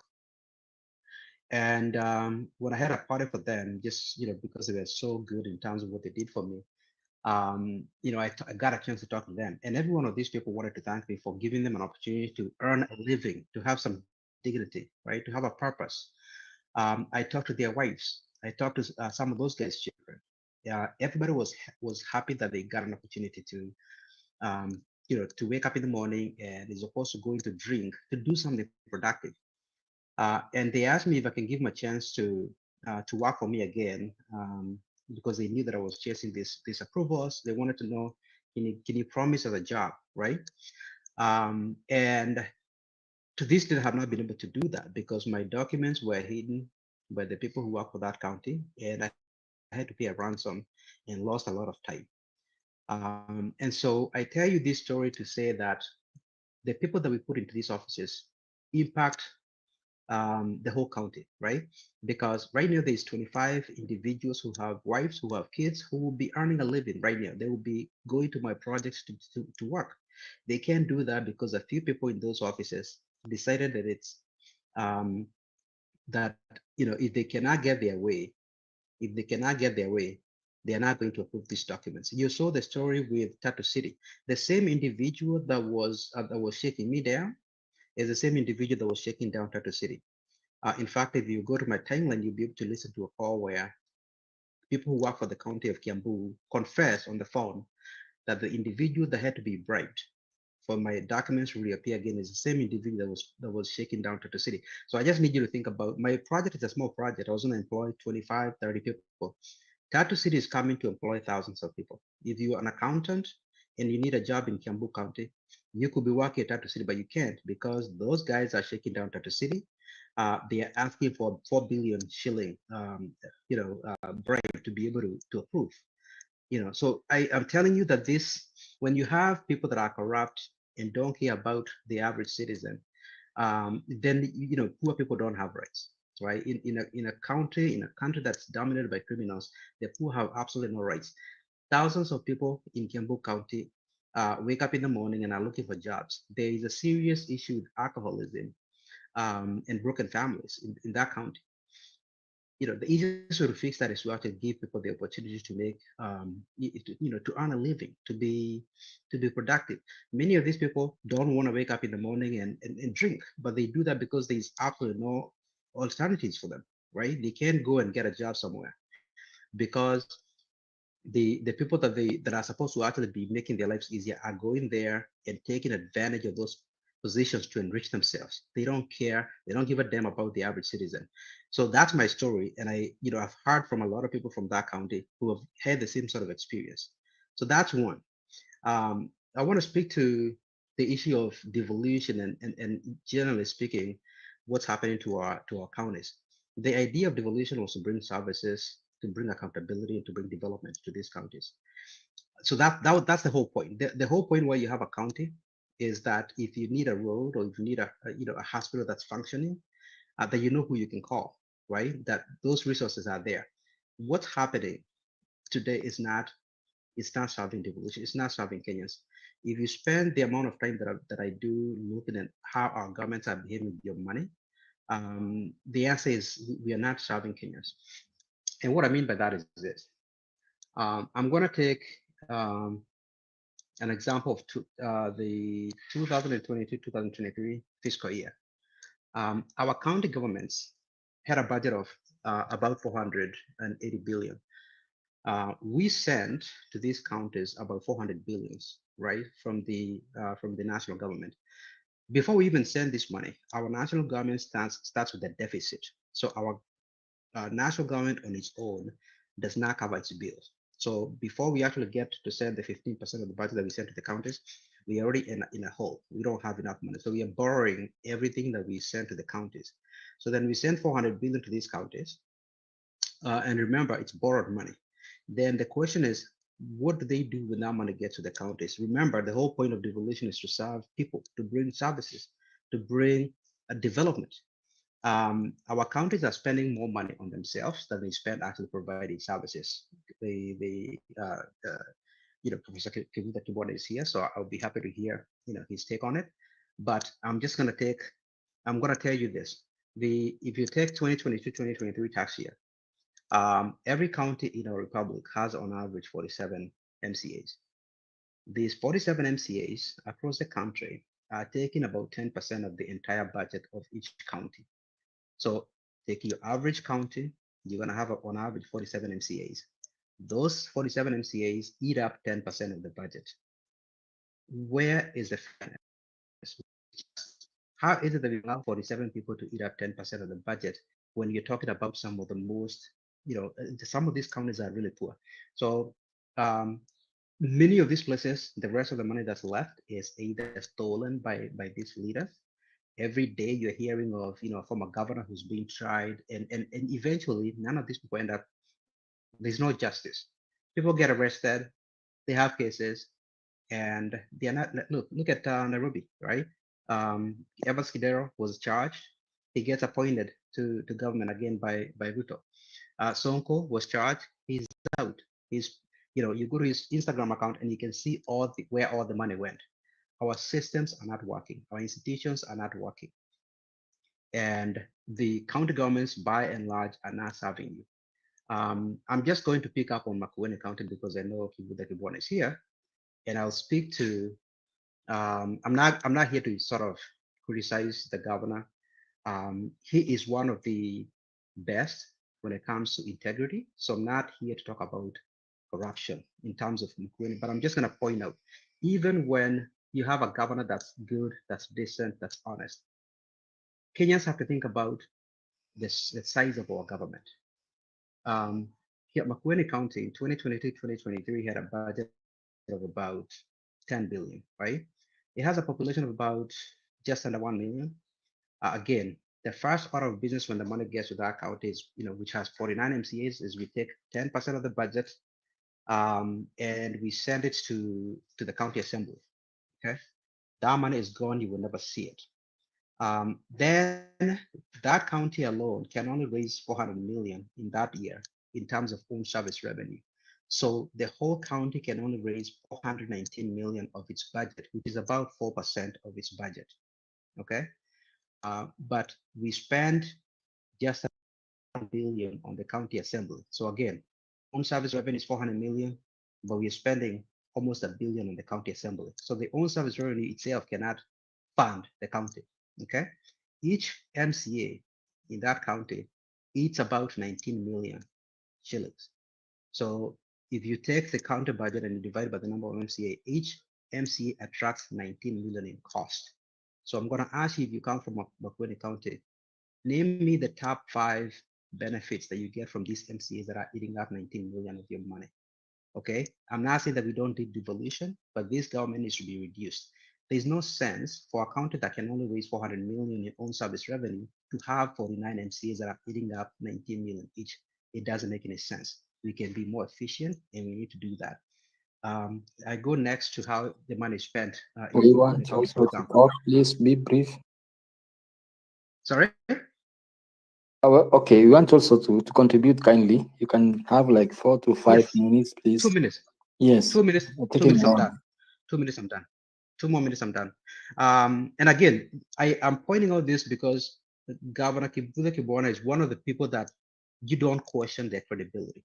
You don't question the integrity. So I'm not saying that he's one of the best in our country, but I'm using this example to tell you that the issue that we need to talk about is not just corruption. The issue of the size of government, the issue of wastage is a real one. It's a real issue. In fact, I will argue that it's worse than corruption. It's bigger in size than corruption, because when you have that county of Makueni, which has a very, the poverty rate is not good, the literacy rate is not good, but these MCAs don't mind spending 11 million on foreign travel. They don't mind spending 165 million on domestic travel. They don't mind. So the governors and the MCA's cars for that year, just 1 year, I'm talking about 1 year, between the governor and the MCAs, 344 million in cars. This is 1 year. Now, how much do you think that money could go towards building better schools, better hospitals, right? Why do we need to spend 344 million on cars of some of the most, the people that are in this office are some of the most, wealthiest people. Now, I mean, you don't get into this office by being a pauper. So the point I'm making is this, the last point I want to make, we can make better use of our resources between cars, between travel, and between allowances for MCAs. Makueni, again, one of the best when it comes to when it comes to not having corruption or less corruption, spent 558 million on those items: cars, travel, right? MC allowances. You know how much was spent on bursaries? 30 million. Okay, 30 million. Do you see what I'm talking about? We need to talk about this stuff. It's not just corruption. Better use of resources is something that we need to talk about in our land at that. Thank you. Thank you, Okay. thank you, Bonnie, for your contribution. DK, please wait until you're given the mic. There are a number of people who are before you. Yeah, kindly wait and be asked to unmute your mic. Prof, would you like to give a submission before Real Joe? Yes, I would like to do that. Could I ask, I have been preparing my class, but also I wanted to listen, but I thought there were some questions which maybe I could have said something little.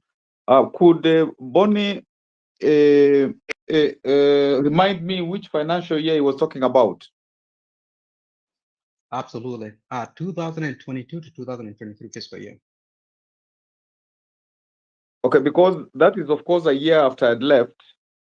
Because my last year was, the elections were 22, and so my last year was 21, 22. But I am not contesting. I'm not contesting that what you have explained is not a problem, because 70% of the county budgets go into recurrent expenditure. That is salaries as well as operation and maintenance. And the 30% is therefore left for development.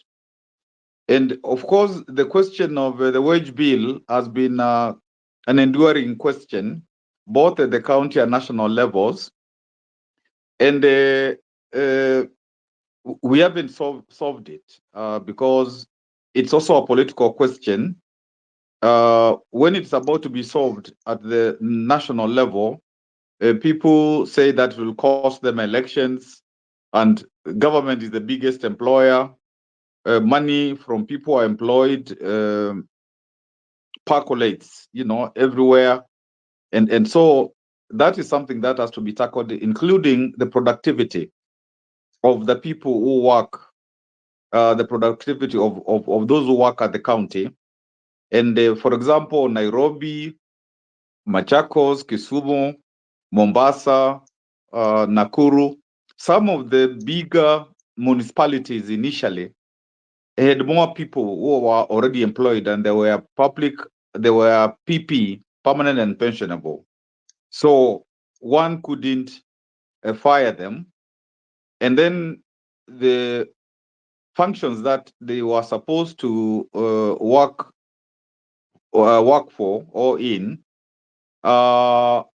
were not all the functions of the county, so that the counties again, according to Schedule 4, had to employ new people.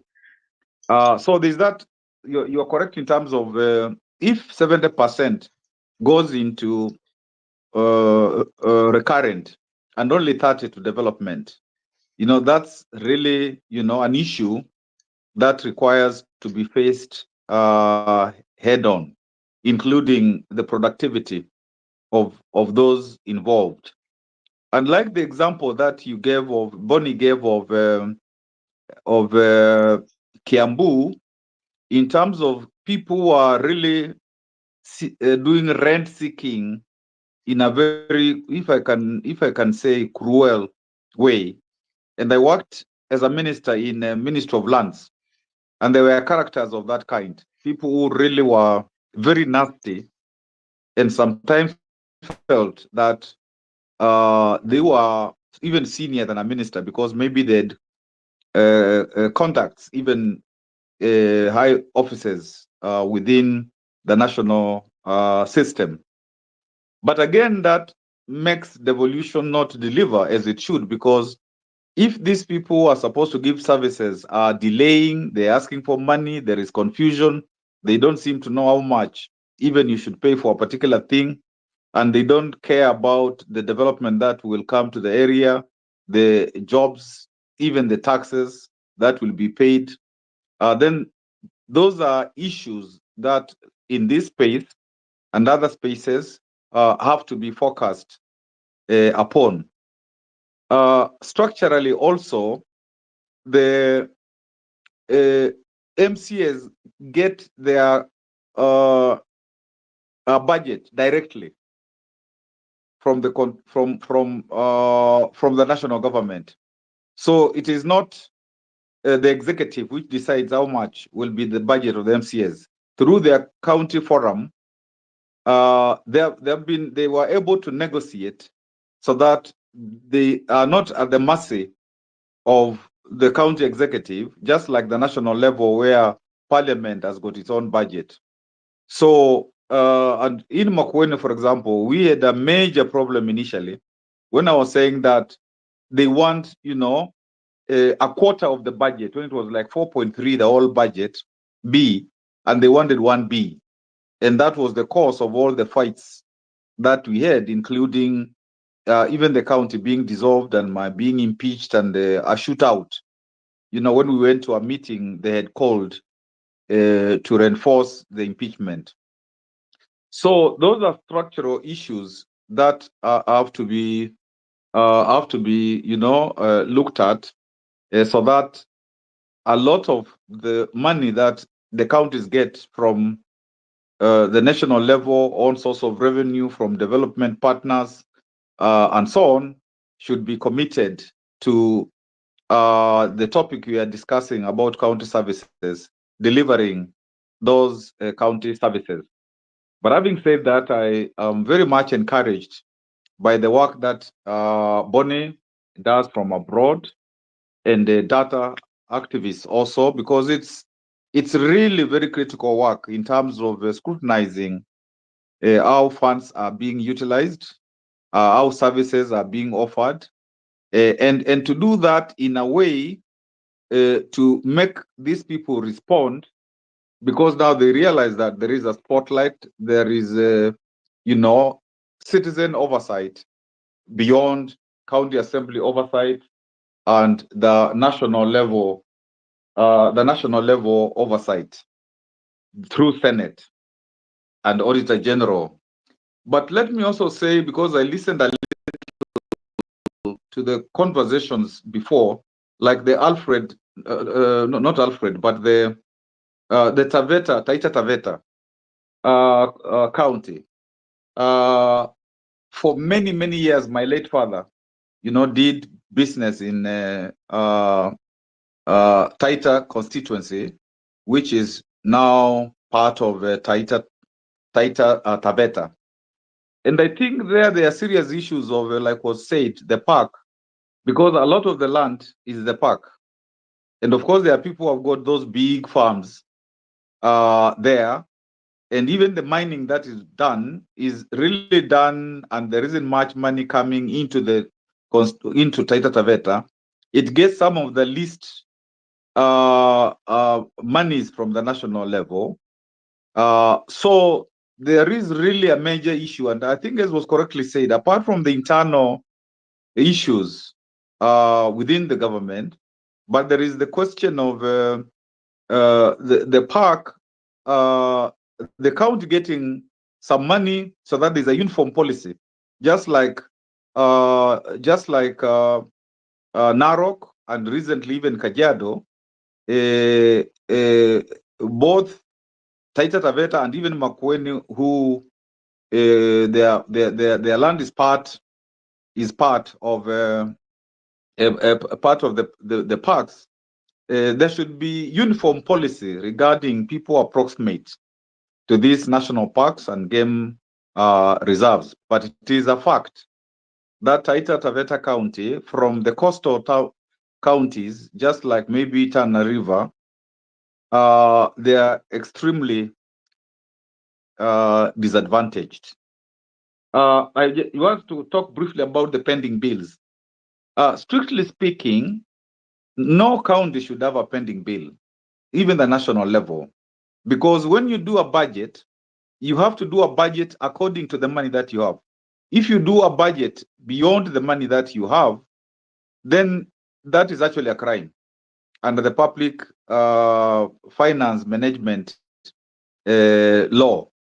But the reason why there are these pending bills, one, there can be a legitimate pending bill if at the end of the financial year,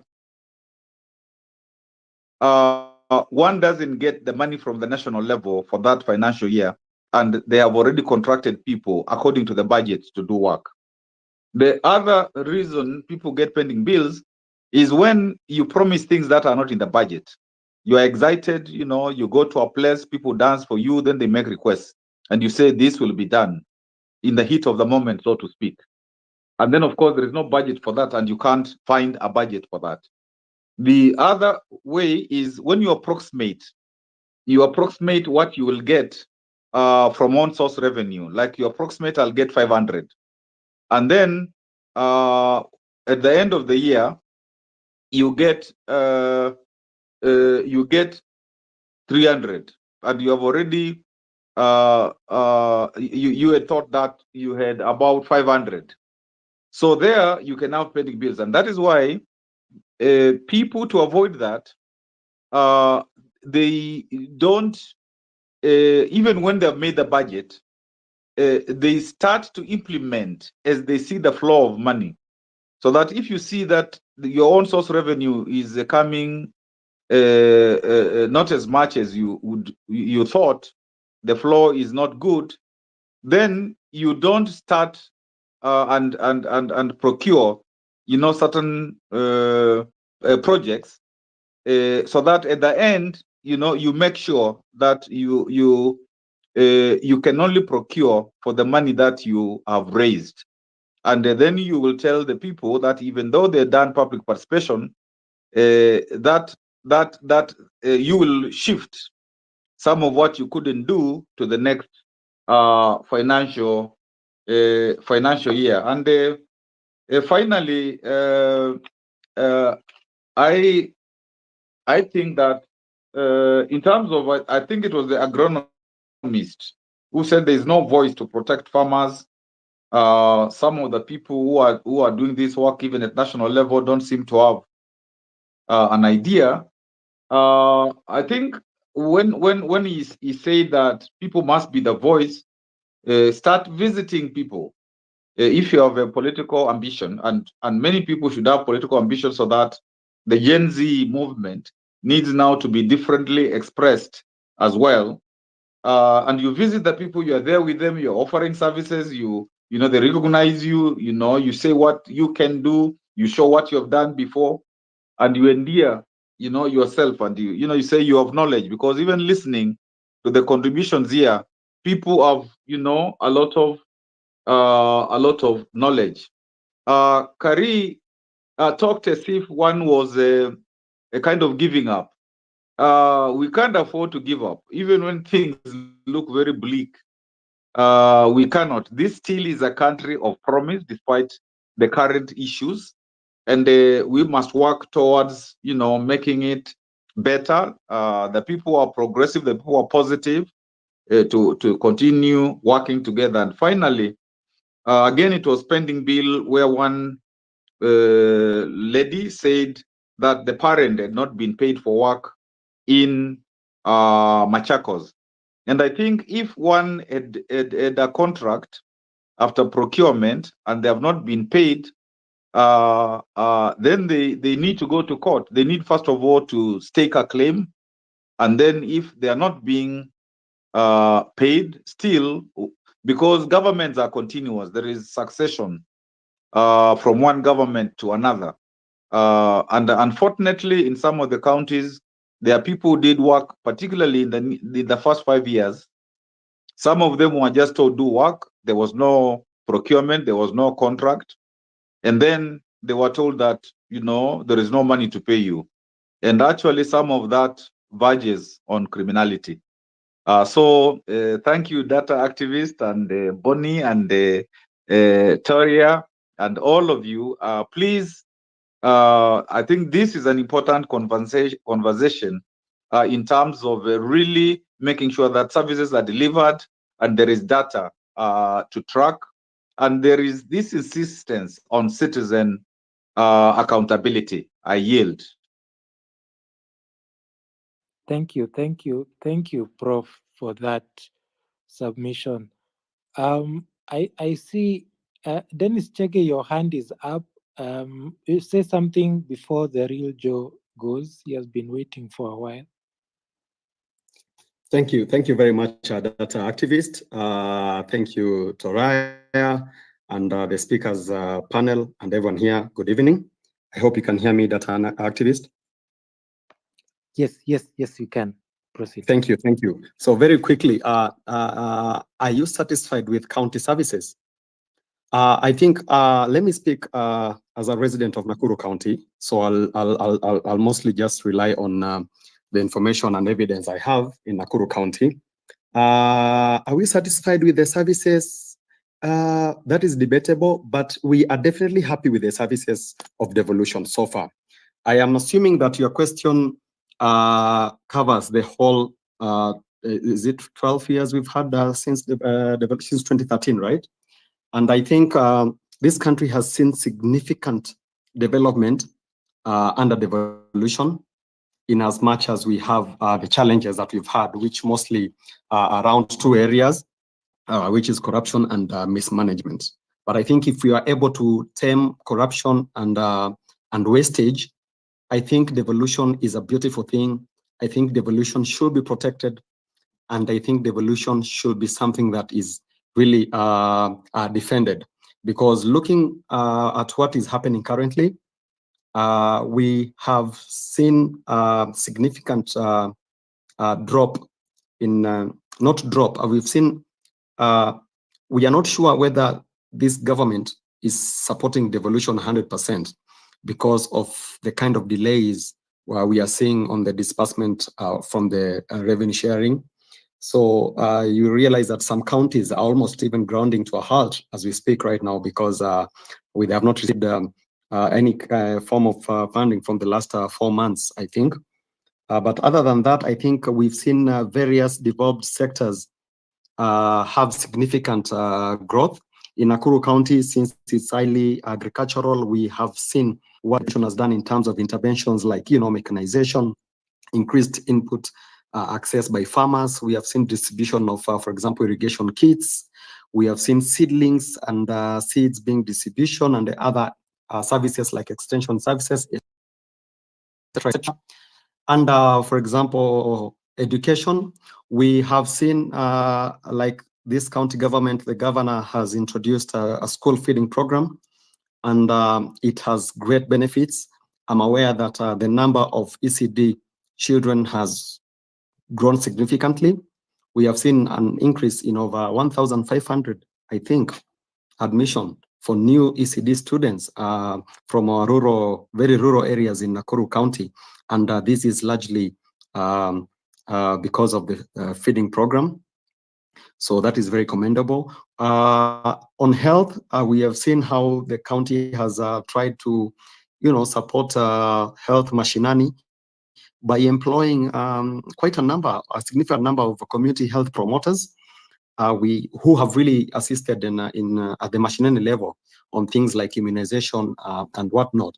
So I think overall, I would say devolution is good. I know there are many other sectors, but I don't have time to go into them right now. However, I have a question for Prof, because I see you here, and thank you very much for joining us again. For instance, today, there's something that is happening at the Senate. The National Assembly has this bill, passed this bill to the Senate, and in the bill, it's called the county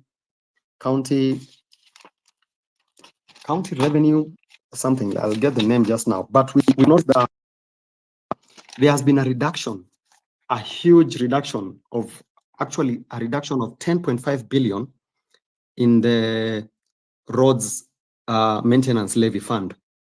And a lot of this money goes to counties to support the road and improve the road network in counties, especially the feeder roads.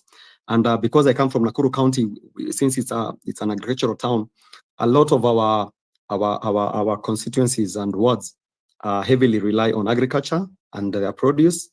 And so these feeder roads are very, very important. So in the same bill, I've also noticed that there's been a drop by about 5 billion.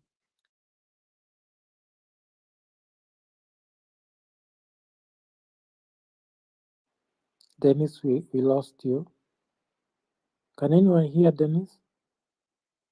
Toria, can you hear Dennis? We can't hear you. No. Can you hear me now? Yes, we can hear you now. Oh, sorry. I don't know where you lost me from. I was just giving an example of what is happening at the Senate and the National Assembly, because we have seen a reduction in money that is supposed to come to counties, and I think we need to draw a line, because I don't understand why members of parliament have such a huge role to play on matters devolution, because ideally we set up this Senate to protect devolution and to take charge of devolved governments. So I don't know how we are going to strike a balance here, because now we have seen a lot of times also there's a push and pull between the Senate and the National Assembly when it comes to revenue sharing formula and whatnot. I think I don't know what we can do to have a lasting solution on that area. I hope Prof has heard me. I can see he's trying to connect back. But I guess that's all for now, Dr. Activist. Thank you very much, Dr. Activist, for this opportunity. But I'll hang around to get on back. Thank you. Thank you, Dennis, for your contribution. We really appreciate. By the way, Dennis hosts the Voices of Nakuru every other Thursday, and it has been a very, very good space, which other counties have modeled from. So feel free to join in. The real Joe, we have kept you. Thank you for your patience. The mic is yours. Thank you, data activist. Can you hear me? Yes, we can hear you. Go ahead.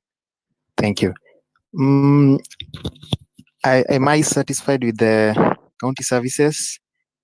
Absolutely not. I mean, nobody would be satisfied with county services, as we can see from the data. The data will not lie. But here are some of the things that I think are ailing us in our county governments. I think I'll speak. I can speak for two counties. This is Kisumu and Homa Bay, even though I reside in Nairobi, but I can speak for the two because those are like my home counties. These two counties, they are closely people. They are close in terms of population. I think they all have about 1.1 million residents, something like that. Maybe just a difference in the hundreds of thousands. But I think I want to just do a mixture of two. I heard what Bonnie said in terms of expenditure in county governments, as well as just a few county employees in terms of the MCAs. I'll categorize them as county employees, the MCAs, the executive, and things like that. I mean, if you look at the amount of money that is spent just within, see, Kisumu has MCAs are about how many MCAs? I think about 47 MCAs, I think so. But if you look at the amount of money that is spent only on these 47 MCAs in their travels, allowances, and things like that, it's a lot of money. A lot of money, almost close to what Kisumu spends in its highest development project. So there's a bit of, I don't know, an imbalance there. And I get the concern that Bonnie was raising. And that is actually the norm in literally all the 47 counties we have in our country. And the problems that we are ailing us in our country, in our county governments, the first problem lies in Article 85 of our Constitution. There is the legislative authority of our county is the biggest failure. It is the biggest failure of our county governments, because they are supposed to check. Actually, they are supposed to receive and approve plans and policies for the county governments, but they've made the governors maybe even have to dance to their tunes because of these things that has been going around in terms of impeachment and things like that. But I have a particular problem with how the MCAs conduct legislative agenda of the county governments, because I don't understand why. See, for example, Kisumu County and Homa Bay County, they are largely, as it stands right now, they are largely ODM zones. These counties, in the county assembly, you will find more than 95% or even more, way even more, are MCAs from just one party, ODM. Therefore, only party politics is always play along about, because there is nothing that will always go wrong in those county governments. Therefore, that is the first failure of the legislative agenda in the county governments. It is a big problem that the governors have now to allocate even more funds to travels, to just appease the MCAs, in case just to at least you have the majority on your side to avoid impeachment at the expense of service delivery. And this is the fundamental problem. All this is against our constitution, Article 75, because let's see, this constitution wanted county governments to be able, first of all, the county governments are supposed, and I get also the concern that Bonnie raised in terms of the amount that they raise themselves against how much their budget is and against how much they spend. Of course, we know that the counties cannot raise as much because, again, the huge chunk of tax is left for the national government.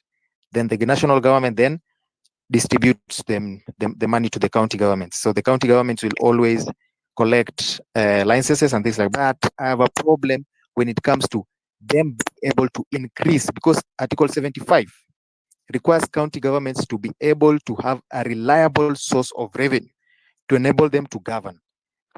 But I've not seen a county government that has substantially increased its revenue sources in the last 10 years. I mean, even just me, I start a business with 10,000 shillings. In 1 year, I mean, that business would be doing a revenue of 100,000, 200,000, something like it must grow. County governments have vast resources. And just from the onset when devolution came in, yes, maybe revenue sources were cut because, of course, the huge chunk of taxes, like I said, were left to the national government. But then how then do they grow this revenue? People talked about agriculture. I look at the county budgets, even just Kisumu County alone, in terms of even just agriculture. I have a problem with this thing that is in our budgets, both national budget and the county budgets. And Prof is here, can answer to that. There's this thing in our budget called NAV-CDP. Most of the time, sometimes being funded even by World Bank, and also counties do budget for them. NAV-CDP is a agricultural value chain development project. And Mwangi, while speaking, really spoke so much to agriculture. And for me, NAV-CDP is the core of agriculture because it is supposed to develop our agriculture from the root. I mean, from training farmers, ensuring they have the right, they are getting the right seeds, they are using the right fertilizer, they are all those conditions met to even when they harvest, to ensuring that these crops they harvest, they get are to a good standard, and even to ensure that they now get markets for these farmers. That is a value chain. I have a problem with that because I've done my analysis for NAV-CDP, both at the national level and the county level. It is chaos. I mean, for the national level, it's even worse because most of the money they use just for meetings, conferences. They don't actually use that, and that is the problem. How much of that budget goes into actual service delivery? In most cases, you'll find less than in county governments from the entire budget, a budget of about 10 billion. If you have only 15% going to actual service delivery, then we have a problem. It is a huge problem. It is a huge problem. Article 75 requires that these counties, actually not Article 75, but I think it's supposed to be, I don't know, Article 176. These county governments are supposed to decentralize their functions in extent that these functions are efficient and practical and practicable. But you find that we have, someone talked about public participation. One fundamental problem we have in our counties is the county, the residents of the county don't even know what is going on in their county. A county government, you see, MCA and MCA represents in a county of 1 million people, an MCA in most cases you'll find it can even be it can be interacting with the people on a daily basis and getting to understand and getting to set the agenda, because the principles of devolution was one of them, to allow communities to manage their own affairs and further their development.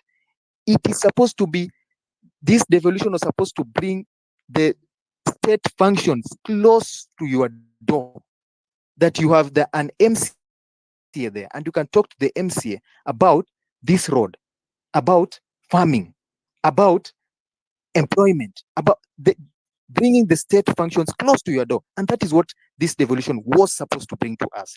But we have made county governments look just unreachable like the national government. And that is what is ailing our counties.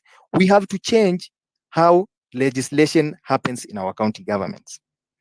Because yes, the Senate does the big chunk of also making laws and allocations and things like that for the county governments, but then they're doing that from Nairobi. The people are doing that from the ground at the MCS, but they have failed to do that. They're only serving their interest. That brings also the point whereby someone said it is the wrong people who have been given the mandate. So we have to now rethink. Some people have even thought of having to merge counties. I mean, those are ideas that are there. Of course, we also have to be in line with our constitution when it comes to even merging the counties and things like that. Because again, the county governments, or if we look at how the boundaries were done, of course, arguments will always be there.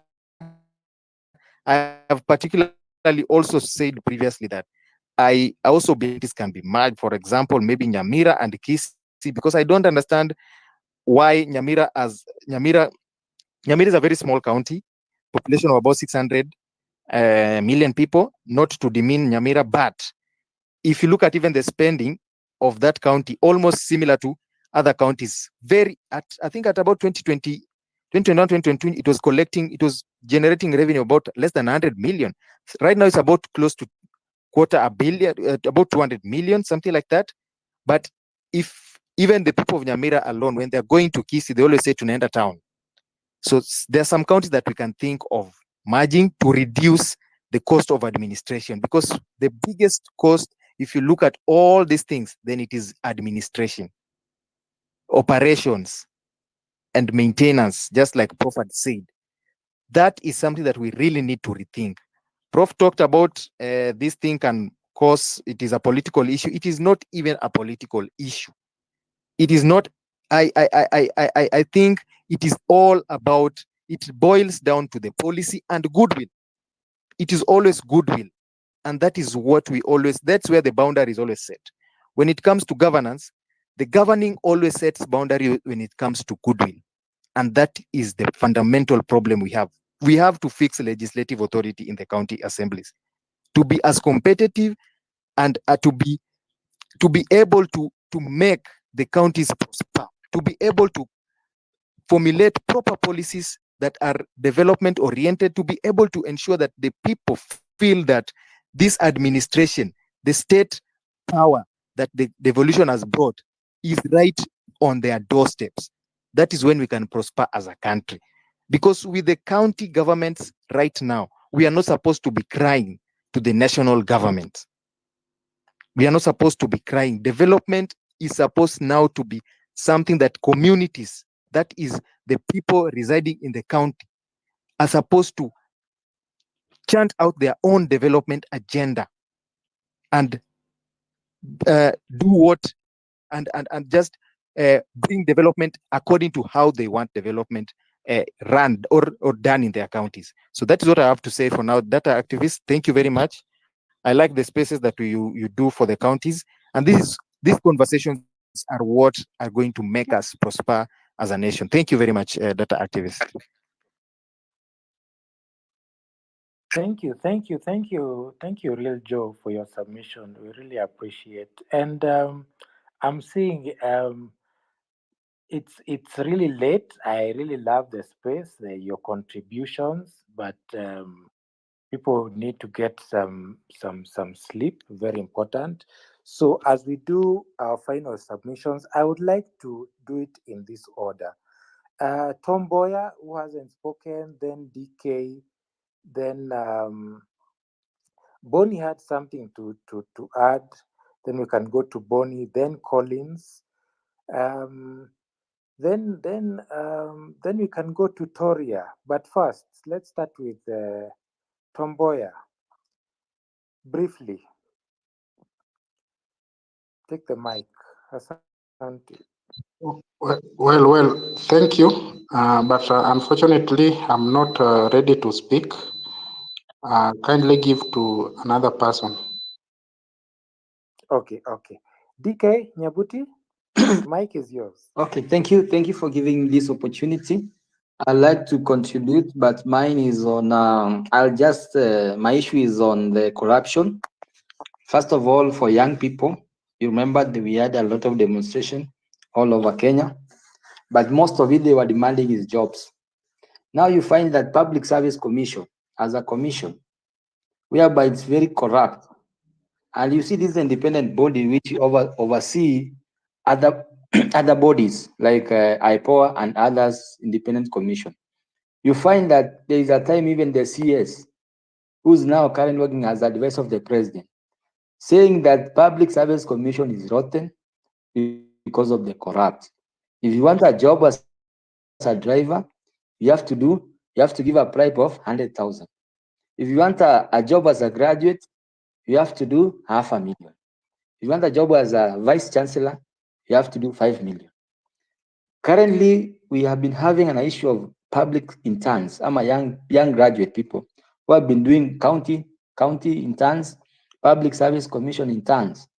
But you find because of corruption, they cannot afford to bribe this commission. We have over 30,000 people, and they have been rioting in the street, and there is no feedback. And then you find even currently there is a motion in parliament to remove these commissioners, but the parliament has not addressed it. Because let's look like this one. IBC is a body which employ only politicians, but Public Service Commission have an effect every village, because every parastatal, every corporate of a government, they need employment. Now you find most politicians, they're focusing on the agenda, the IBC. Then they forget there's a lot of corruption in this parastatal, whereby the poor, they cannot afford the bribe. So as this struggle keeps on for young people, I know most people, young people were in street for like 2 months ago, because most of them, they are graduate and there's no job. And now the policy is they're sacrificing young people because of wage bill created by politicians. I've listened to you guys. There's a lot of misuse money for touring and venturing here and there for politicians. But you find young people, when they want to employ, you hear somebody saying wage bill, don't recruit. That's not fair for young people. And that's like a punishment. Now you find someone who has retired, he has yet an even retirement benefit, then he's coming back to serve in the government. While young people have graduated, they qualify, because they cannot afford that pride, they lose everything. So let us also focus. The Public Service Commission is a very rotten. Even the CS himself, who's currently the advisor of the president, acknowledged this, and he said he's ready to even testify against it. But you find this commission, when you go there, they say they are independent. They get their mandate from parliament. And you see, Public Service Commission affect every village in Kenya. And if they are corrupt, and the way even the CS can acknowledge, which they have not disputed that corruption, there's a problem. You cannot fight corruption. And they are punishing young people because of wage bill created by politicians. That's why you find nowadays there's a lot of confusion on internship. Internship used to be after internship you get a job, but we have seen teachers internship 1 year thrown out, public service interns out, county interns are out, medics are out, because of the policy of coming from Public Service Commission, whereby they don't want to recruit young people. They say wage bill, but for politicians, they have all the way they can spend the money the way they want. So as a young person, I feel we have a challenge and we have a duty to mention that body. And if the MP, Member of Parliament, is here, there's a motion lying there over 3 weeks. Every time we make follow-up, we are told that it is illegal.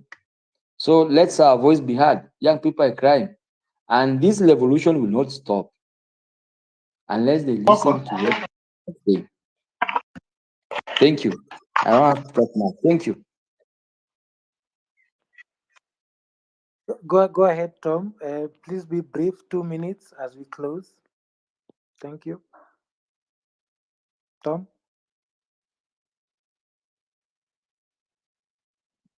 Tom. Okay. As Tom prepares himself, Bonnie, please proceed. 2 minutes. Yeah, can you hear me? Thank you.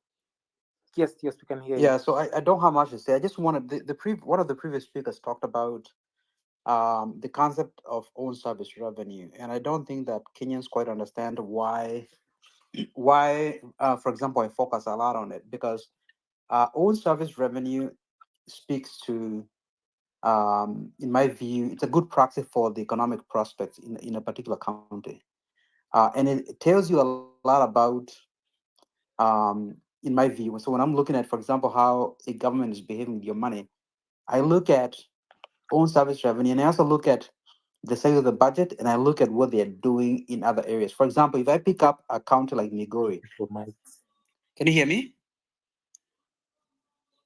Yes. Yeah. So I pick up, for example, a county like Migori, which has a budget of about 9.6 billion. It can only raise 400 million in own service revenue, 4%.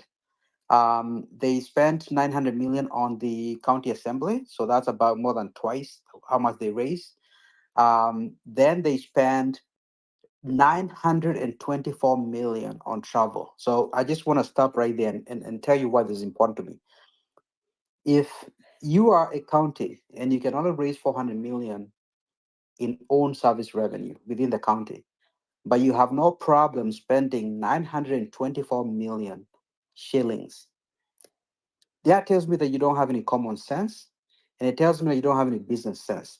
You cannot behave this way with resources anywhere outside of government and expect to keep your job. If I'm running a company and I behave this way, I spend more than twice traveling than I actually bring in revenue, I will be fired like that. Okay, but this is happening all across our counties. I pick one more county to close. Turkana County has a budget of 18 billion. They can only raise 1% of their budget. 10 years after devolution, Turkana County can only raise 1% of its budget. They spent 1.18 billion on travel, 39 million outside the country, and 1.14 billion within the county. If you come from Turkana County, I'm curious to know how you can spend 1.1 billion traveling. But that's what they did. They spent 1.1 billion traveling, and yet they can only raise 178 million. So they spent more than 5 times traveling that they spent that they can raise within the county. Again, it speaks to lack in common sense and business sense. So when you are looking at your counties, take a look at how much they're raising internally and how much they're spending that money, because that tells you a lot about the kind of people that you have in leadership. Thank you. Thank you, Bonnie. And please, there's something you talked about some time back, which I would please like you to mention. Development. When we talk about development, and we find people building fences and building the house for the Yes. speaker of the, yeah, that is not development. Yeah. Please speak to that. So our counties are by law supposed to spend at least 30% on development. They can spend 30% on recurring expenditures. And oftentimes these counties, when you spend as much time and look at this there like I do, you find out that they are more concerned with checking a box, saying that, hey, we spend 30% on development. But when you actually go down and say, what is it that they spend on development, right? Um, I am seeing, for example, I think I posted yesterday, the county of West Pokot, right? West Pokot. When you look at what they are spending the money on, it is depressing. Counties are spending money on, for example, I think it was Sierra County that spent, almost 200 million to fence the homes or offices of MCAs. They spent 160 million building more offices for these politicians within the wards. They call that development. Counties are spending 10 million to build a pit latrine. They call that development. Okay. West Pokot County spent 50 million on the governor's mansion. That's in the development. Remember, these counties are supposed to report the top 10 expenditures, development expenditures that they have, and that's where you can find out what they are doing with your money. So when West Pokot spends 50 million to build a house for the governor, they call that development. That's a disservice to the people because when you think about development, I'm thinking about a hospital, I'm thinking about a school, I'm thinking about something that's gonna make you, if you have a business in Nairobi and you want to expand it, they should be doing something to attract you, right? If you're someone thinking about a job and you can go to Mombasa, you can go to West Pokot, whatever the county can do to make you, see West Pokot as an attractive place, that's what development is. It's not supposed to go, you're not supposed to be spending 200 million to build a fence for a politician, right? That's nonsense. So wherever you are, right, when you're asking your government how they're spending money, don't just stop at they told you that they spend 30% on development. Ask them, okay, tell me more about this development. What was it about? Because spending 50 million to build a house for a governor, that's not development in my book. When you spend 84 million to build an office for a county commissioner, that's not development. Particularly when you're doing this in a county with a 20 or 30% literacy rate and almost 80% poverty rate. We are doing a disservice to our people, and it needs to stop. Thank you. Thank you, Bonnie. And you've said that especially, and you reminded me something when you talked about pit latrines. In the financial year 2024-2025, kindly mute your mic, Bonnie. Okay. In the financial year 2024-2025, Nakuru County has set aside 10 million to build pit latrines under their education budget. So food for thought, is that development? Yeah. I see Dennis is laughing. Dennis, you're from Nakuru. You want to say something? Sorry, I was expecting to come back later, but very quickly, I actually raised that issue with the CECM for education, and she clarified that it was not just pit latrines, it was also, I think, 2 ECD blocks or something like that. But I'll come back to that, and I'll have to do a Morara version of this particular project for the people of Nakuru County. I look forward to seeing that Morara project.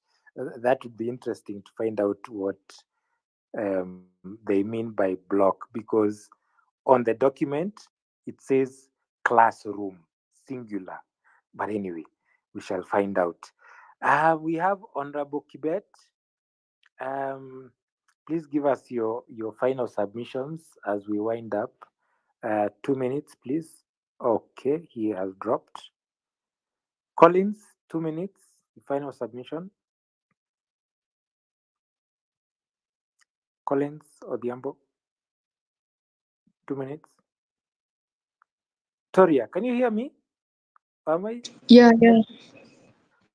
Oh, we hear Toria. We haven't had a lady's voice this whole time. Toria, tell us something, boy. I think we just continue with the same the way you were going. I'll talk later. We'll talk later. Okay, fine. Okay. Real Joe, 2 minutes, final.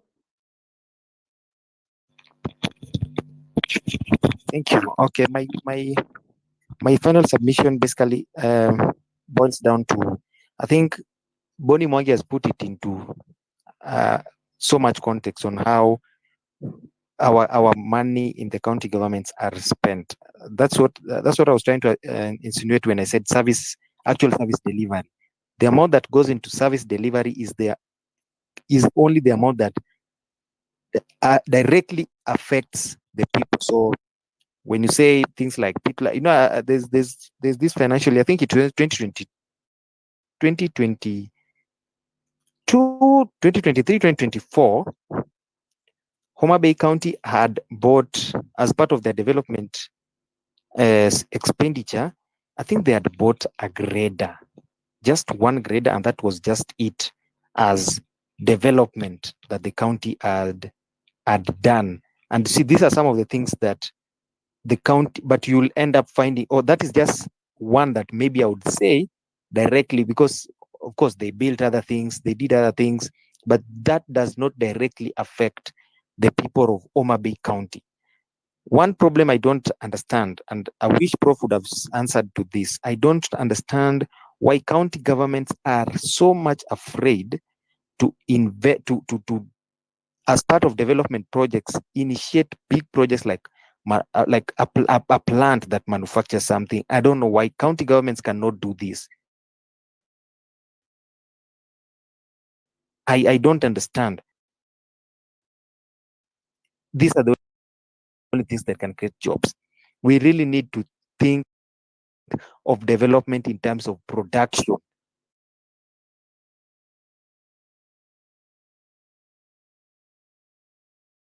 Need to think of how, because these county governments at some point, they need to be able to self-sustain.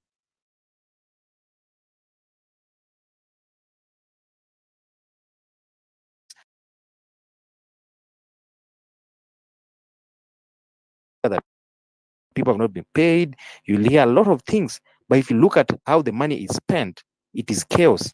So at a certain point, these county governments should be able to account to the people and say, when I came into office as governor, we were collecting revenue of 200 million.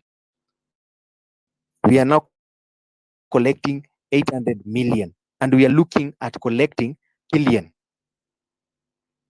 We are looking at matching our budget in terms of, I don't see an ambitious county that has laid an ambition of matching its budget in terms of own source of revenue, because the budgets are like 10 billion. How much? I think those are some of the highest, some of the budgets, other than I don't want to mention Nairobi and Kiambu. Are they able to match those budgets? Because when you budget, you to raise funds for this budget, they're supposed to think of how to attune of the budget they have for that financial year. Let me land at that. Thank you very much for the space. It's very productive space. Looking forward to more county spaces, data activists. Thank you. Thank you, Real Joe. And let me give you the actual numbers for Homa Bay, which I'm looking at in front of me.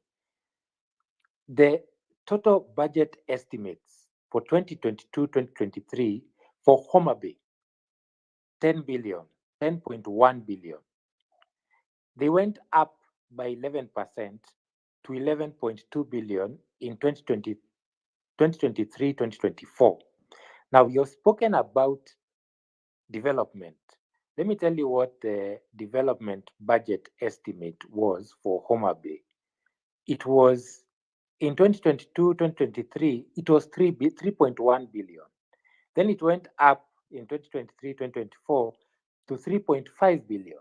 That was an increase of 13%.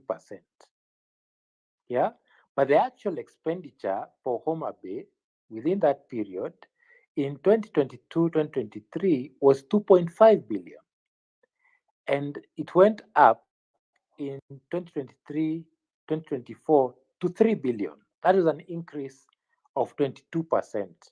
So again, you've mentioned something which I've seen in most of these numbers.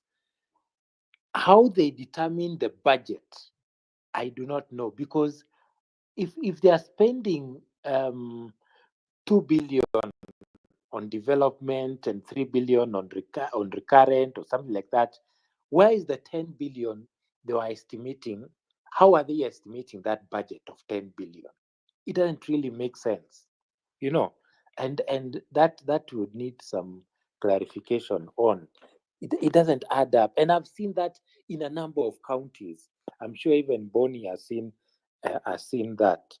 I don't know, Bonnie, whether you'd like to speak to that as a CPA. Maybe you'd have a better answer for us. Yes. I have something to say about that. Can you hear me? Yes, we can hear you. Yes, proceed. Yeah. Okay. So remember, I was talking about the fact that it's important not just to pay attention to the amount of the increase of the say the budget, right? You need to ask yourself. It's not just looking at year to year and saying, oh, the budget, the development budget went up by 11%. That doesn't really tell you much. The question that you need to ask yourself is what they're spending the money on. So we're talking about Homa Bay, for example. So right, let me just give you an idea of what they're spending the money on. Okay, in 2022, 2023, the biggest project that they had from a development standpoint is the construction of Homa Bay Stadium. The county of Homa Bay spent 369 million on that project. Okay, and the reason I'm telling you this is, if you come from that county, you need to ask yourself, given what you know about the facts of this county in terms of literacy rates, in terms of poverty rates, in terms of roads, right? Ask yourself whether or not this is how you will spend money. Okay, so they spent 370 million on a stadium. Okay, second largest project that they had was purchase of survey equipment. The previous speaker was talking about um, spending. You're buying an equipment, okay, but you are saying it's development. Again, you need to buy equipment. I'm not saying you don't need to buy, but when someone tells you we spend 1 billion in development, if I told you that I spent 1 billion every year for 10 years, don't you expect to see some type of tangible things, but if you're spending a lot of money buying equipment, and we do that over 10 years or 20 years, you're not going to see any real improvement. So the second largest project for that year was purchase of equipment. Third largest project was renovation of residential houses. Okay, residential houses. These are, for the staff that work for the county. Okay. Then the next thing that they did was they spent 21 million um, to help renovate a market. The total cost was 105 million, but the amount that they spent just for that year was 21 million. Again, so you have to ask yourself whether spending 105 million to renovate a market is a prudent decision. All of us have to make that call for ourselves. I have my problems with it, but I don't come from that county, right? And then the next item was male and female ward hospital, where they spent 19 million. So let's just think about this. You've spent 370 million on a stadium, okay? And the first real tangible thing that I think, if I was to call you guys and ask you, this is how much money we have to spend. Do you want to spend 370 million on a stadium, or do you want to spend that money in a hospital? Okay, where do you want to spend 19 million versus 370 million? I bet you 90% of you will say, let's deal with the hospital first. But your people, the leadership of that county decided to spend 370 million on a stadium. Okay, this is why you need to get involved, right? This is why you need to get involved, because when you're not getting involved, this is what happens, right? And when you don't question your leadership, when you don't talk about these issues, when you don't get involved with regards to voting, and particularly if you think that you can do a better job than these people, I am urging you to volunteer yourself to run for office. Because when you don't, this is guaranteed to happen again next year and the year after and the year after. We should not be behaving this with people's money. You can't spend 19 million on a hospital and then you spend 300 million on a stadium. That is nonsensical. It's a damn leadership decision, in my view, and I hate to be that rough. Thank you. Thank you, Bonnie. And you've said something. I think if we compare notes, we are going to be here a bit longer, but it's okay. You've said something about buying equipment, and this is what research has shown. My team's research has shown. In hospitals, I'll start with in Nyandarua, Embu, Nakuru, and I'm sure even other hospitals, we found that when hospital equipment is purchased, it does not come with a technician who will run the equipment. So you find like in Nyandarua, for example, they have very good machines in the hospitals, but no one to run them. So why is that? So we did a space for Embu County, the one where we focused on Embu Level 5 Referral Hospital. And the CEC told us there was a machine which had not been operational for 25 days at the time. 25 days. And this is a critical machine. So we asked the question, now, is there a backup of that machine? Because this being a referral hospital, people are coming here to be serviced by that machine. And that machine has been inoperable for 25 days because it is missing a part. That didn't make sense to me. And then you find also, we asked, when we asked about those machines that come and there is no one technical to run the machine, somebody from the space stood up and said, he's a supplier. And what happens is that when they supply, they actually supply and offer to train 2 or 3 people to operate the machine. So it begs the question, why don't the counties accept that training? Because at the end of the day, this is healthcare. Yeah. So more questions than answers, but that is the situation, and that's just a tip of the iceberg that we barely scratched. Real Joe, see your hand is up.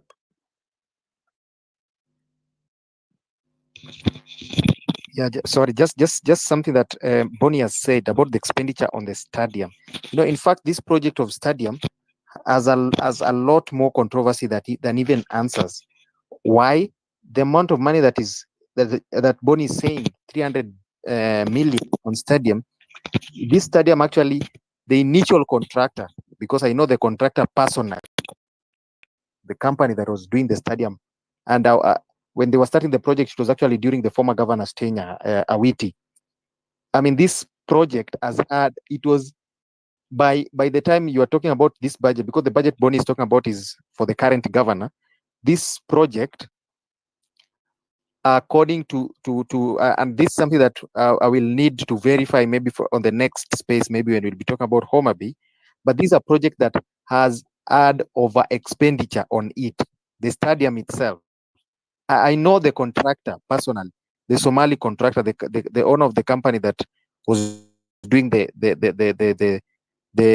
stadium. There was a lot more controversy, and I think the person who completed the stadium, the contractor, was a different one. And this just shows how we've missed our priorities in terms of expenditure. Just explains everything that Bonnie was saying. But that's something we need to dig more into that activity on the next space, maybe for Homa Bay or something like that. Thank you. Okay. I'll bear that in mind, and we shall definitely do a Homa Bay space. Collins, are you on now? Your final remarks as we close?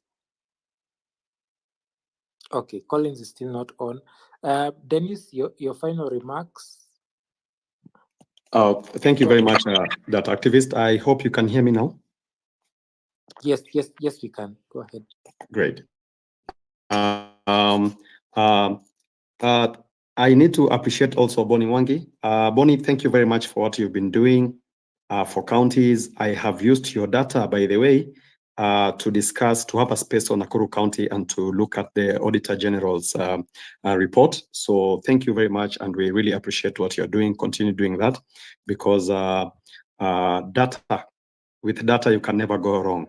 This is something that is verifiable. You can come back to it. So we really appreciate what all you data analysts are doing for us. But in as much as we are using data to discuss such a huge and important topic, like if people are happy with the county services, I think it is important for us to also look at the impact, the direct impact that devolution has had on communities. I believe that devolution has had a very positive impact. When you look at every sector of devolution, every department we have seen great improvements. This is not where we were.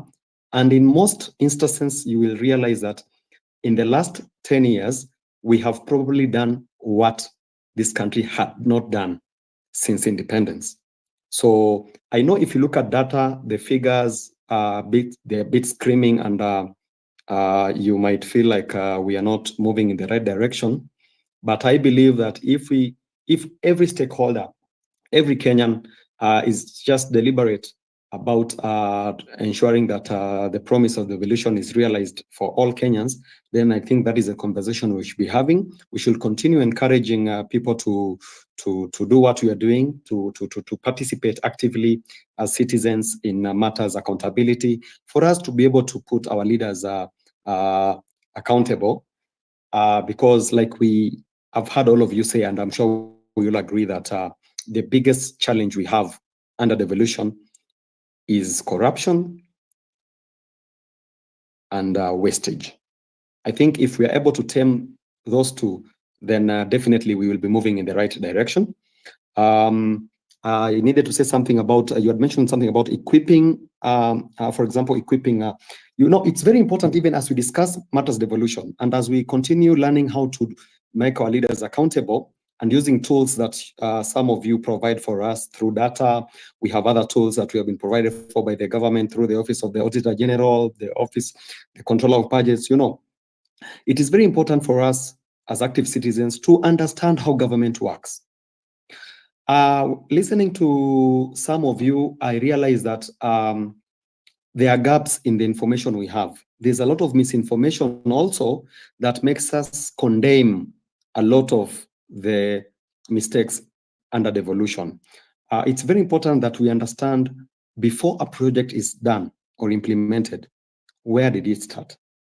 Let me use the example that you're all using for stadiums, whether it's in Homa Bay or Kiambu or Nakuru, it doesn't matter, because even Nakuru right now, we have a Fraha Stadium that is still under construction. But these are very important projects that the county government cannot implement without public participation. And public participation is one of the highlights of devolution, because we have seen more than ever that now our communities down from the villages and wards are involved in decision making and in matters of local governance, which is very, very important. As a matter of fact, the reason why we got to where we were on June 25th is because we have an awakening of a citizenship that are interested in understanding how government works and how their taxpayers' money is being used and whether it's being used prudently. So I think public participation is a very, very important role, and we should encourage it. And we should ensure that it does not happen like the way it happened last week, when members of parliament were sent to collect public participation views on the impeachment of the deputy president, because we saw that members of parliament were bribing people. They brought their troops to fill those forms. We need to continue participating in these public participation forums. If not physically, we can send our memoranda as well. So we need to continue having this conversation, encourage our citizenry to understand the role they play in public participation. So for example, on this issue, of course, we cannot just put a blanket condemnation that building a stadium is not important, because it definitely went through a public participation process. So it's very important for us to understand, before a project is done, where does it start? From the executive, it goes to the county assemblies, then back to the public for public participation. Then, it goes to the, the budgeting process, and then now the procurement process, where they look for someone to do the service or deliver the service. And then it is awarded, it is done, and then handed over back to the public through the office of the executive or the wards, depending on how they are managing from their levels. So I think it is very important, even as we do this, let us understand how government works. When you see a stadium being built, for example, ask yourself, how did it start? Who participated and who put up their voice to say they needed a stadium? Because a governor cannot just wake up and do a project. That is for sure. A governor has no that, they don't have that kind of a power. We have the county assemblies that need to approve. We have the public to do the public participation and also give their views. So I mean, there's a lot that Mwananchi and Wanjiko's voice is needed, and we need to ensure that everyone is aware of this very important role. Let me just finish by saying that as we forge into the few years of devolution, let us pray that our country enjoys stability and economic growth, because without money, then devolution will die. And from the signs we are seeing, things are not looking very good. Pesa ni kama inapotea potea, serikali haina pesa, we are broke, and that means that service is going to be affected at the county levels. So as we forge into the next years of devolution, let us celebrate the milestone. Let us build on the lessons that we are learning, and also let's leverage on our efforts to steer devolution agenda in greater heights. Otherwise, thank you very much, and those are my closing remarks. Asante. Thank you, Dennis. And there's something that you've said which is very important. There is a lot of misinformation and disinformation, and sometimes they use numbers to misinform. And that's why when you hear, I don't know, every time I quote numbers, I tell you where they are coming from. Yeah, I use the Office of Control of Budget reports. So that's where I've been, that's the analysis I've been doing. And the previous quotes, when we were talking about agriculture, they were coming from the FAO reports. It's always important to quote, yeah, to reference your stats.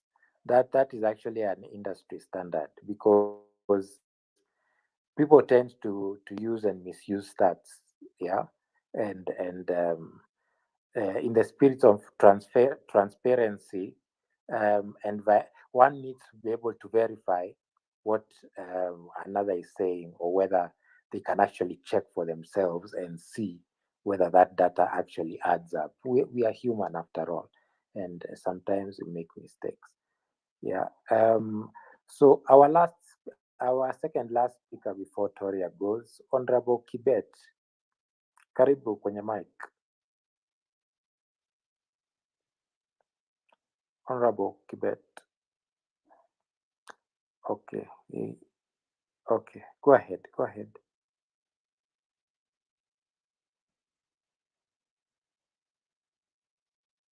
Kibet, mic is yours.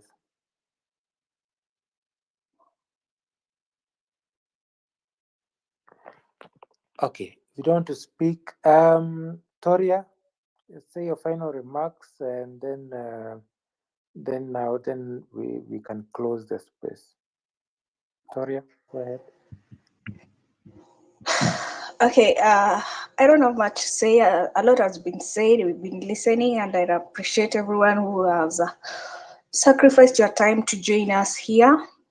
And yeah, we'll be holding the same county spaces. I've been doing it for a while, and with data and the rest. So guys, feel free to join us. We have something going on pertaining the beloved ones that we lost during our 25th June event. So if you want to support, reach me out. I'll give you the way forward. Mi sina mengi ya kusema. And please, let's always stick to the point. Kama ni county, ni county. Let's not divert. Thank you so much, Data Active, and the rest. Shukran. Thank you, Toria, for that. Yes, we really appreciate you taking the time. We do not. Oh, just a minute. Hey, you guys, please follow the host, follow each other, so that host akifungua space ama mtu yoyote will be able to gather there teketeke. So kindly, it will cost you nothing to follow mtu mwingine. Thanks. Thank you for that. And now the national anthem.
With that, ladies and gentlemen,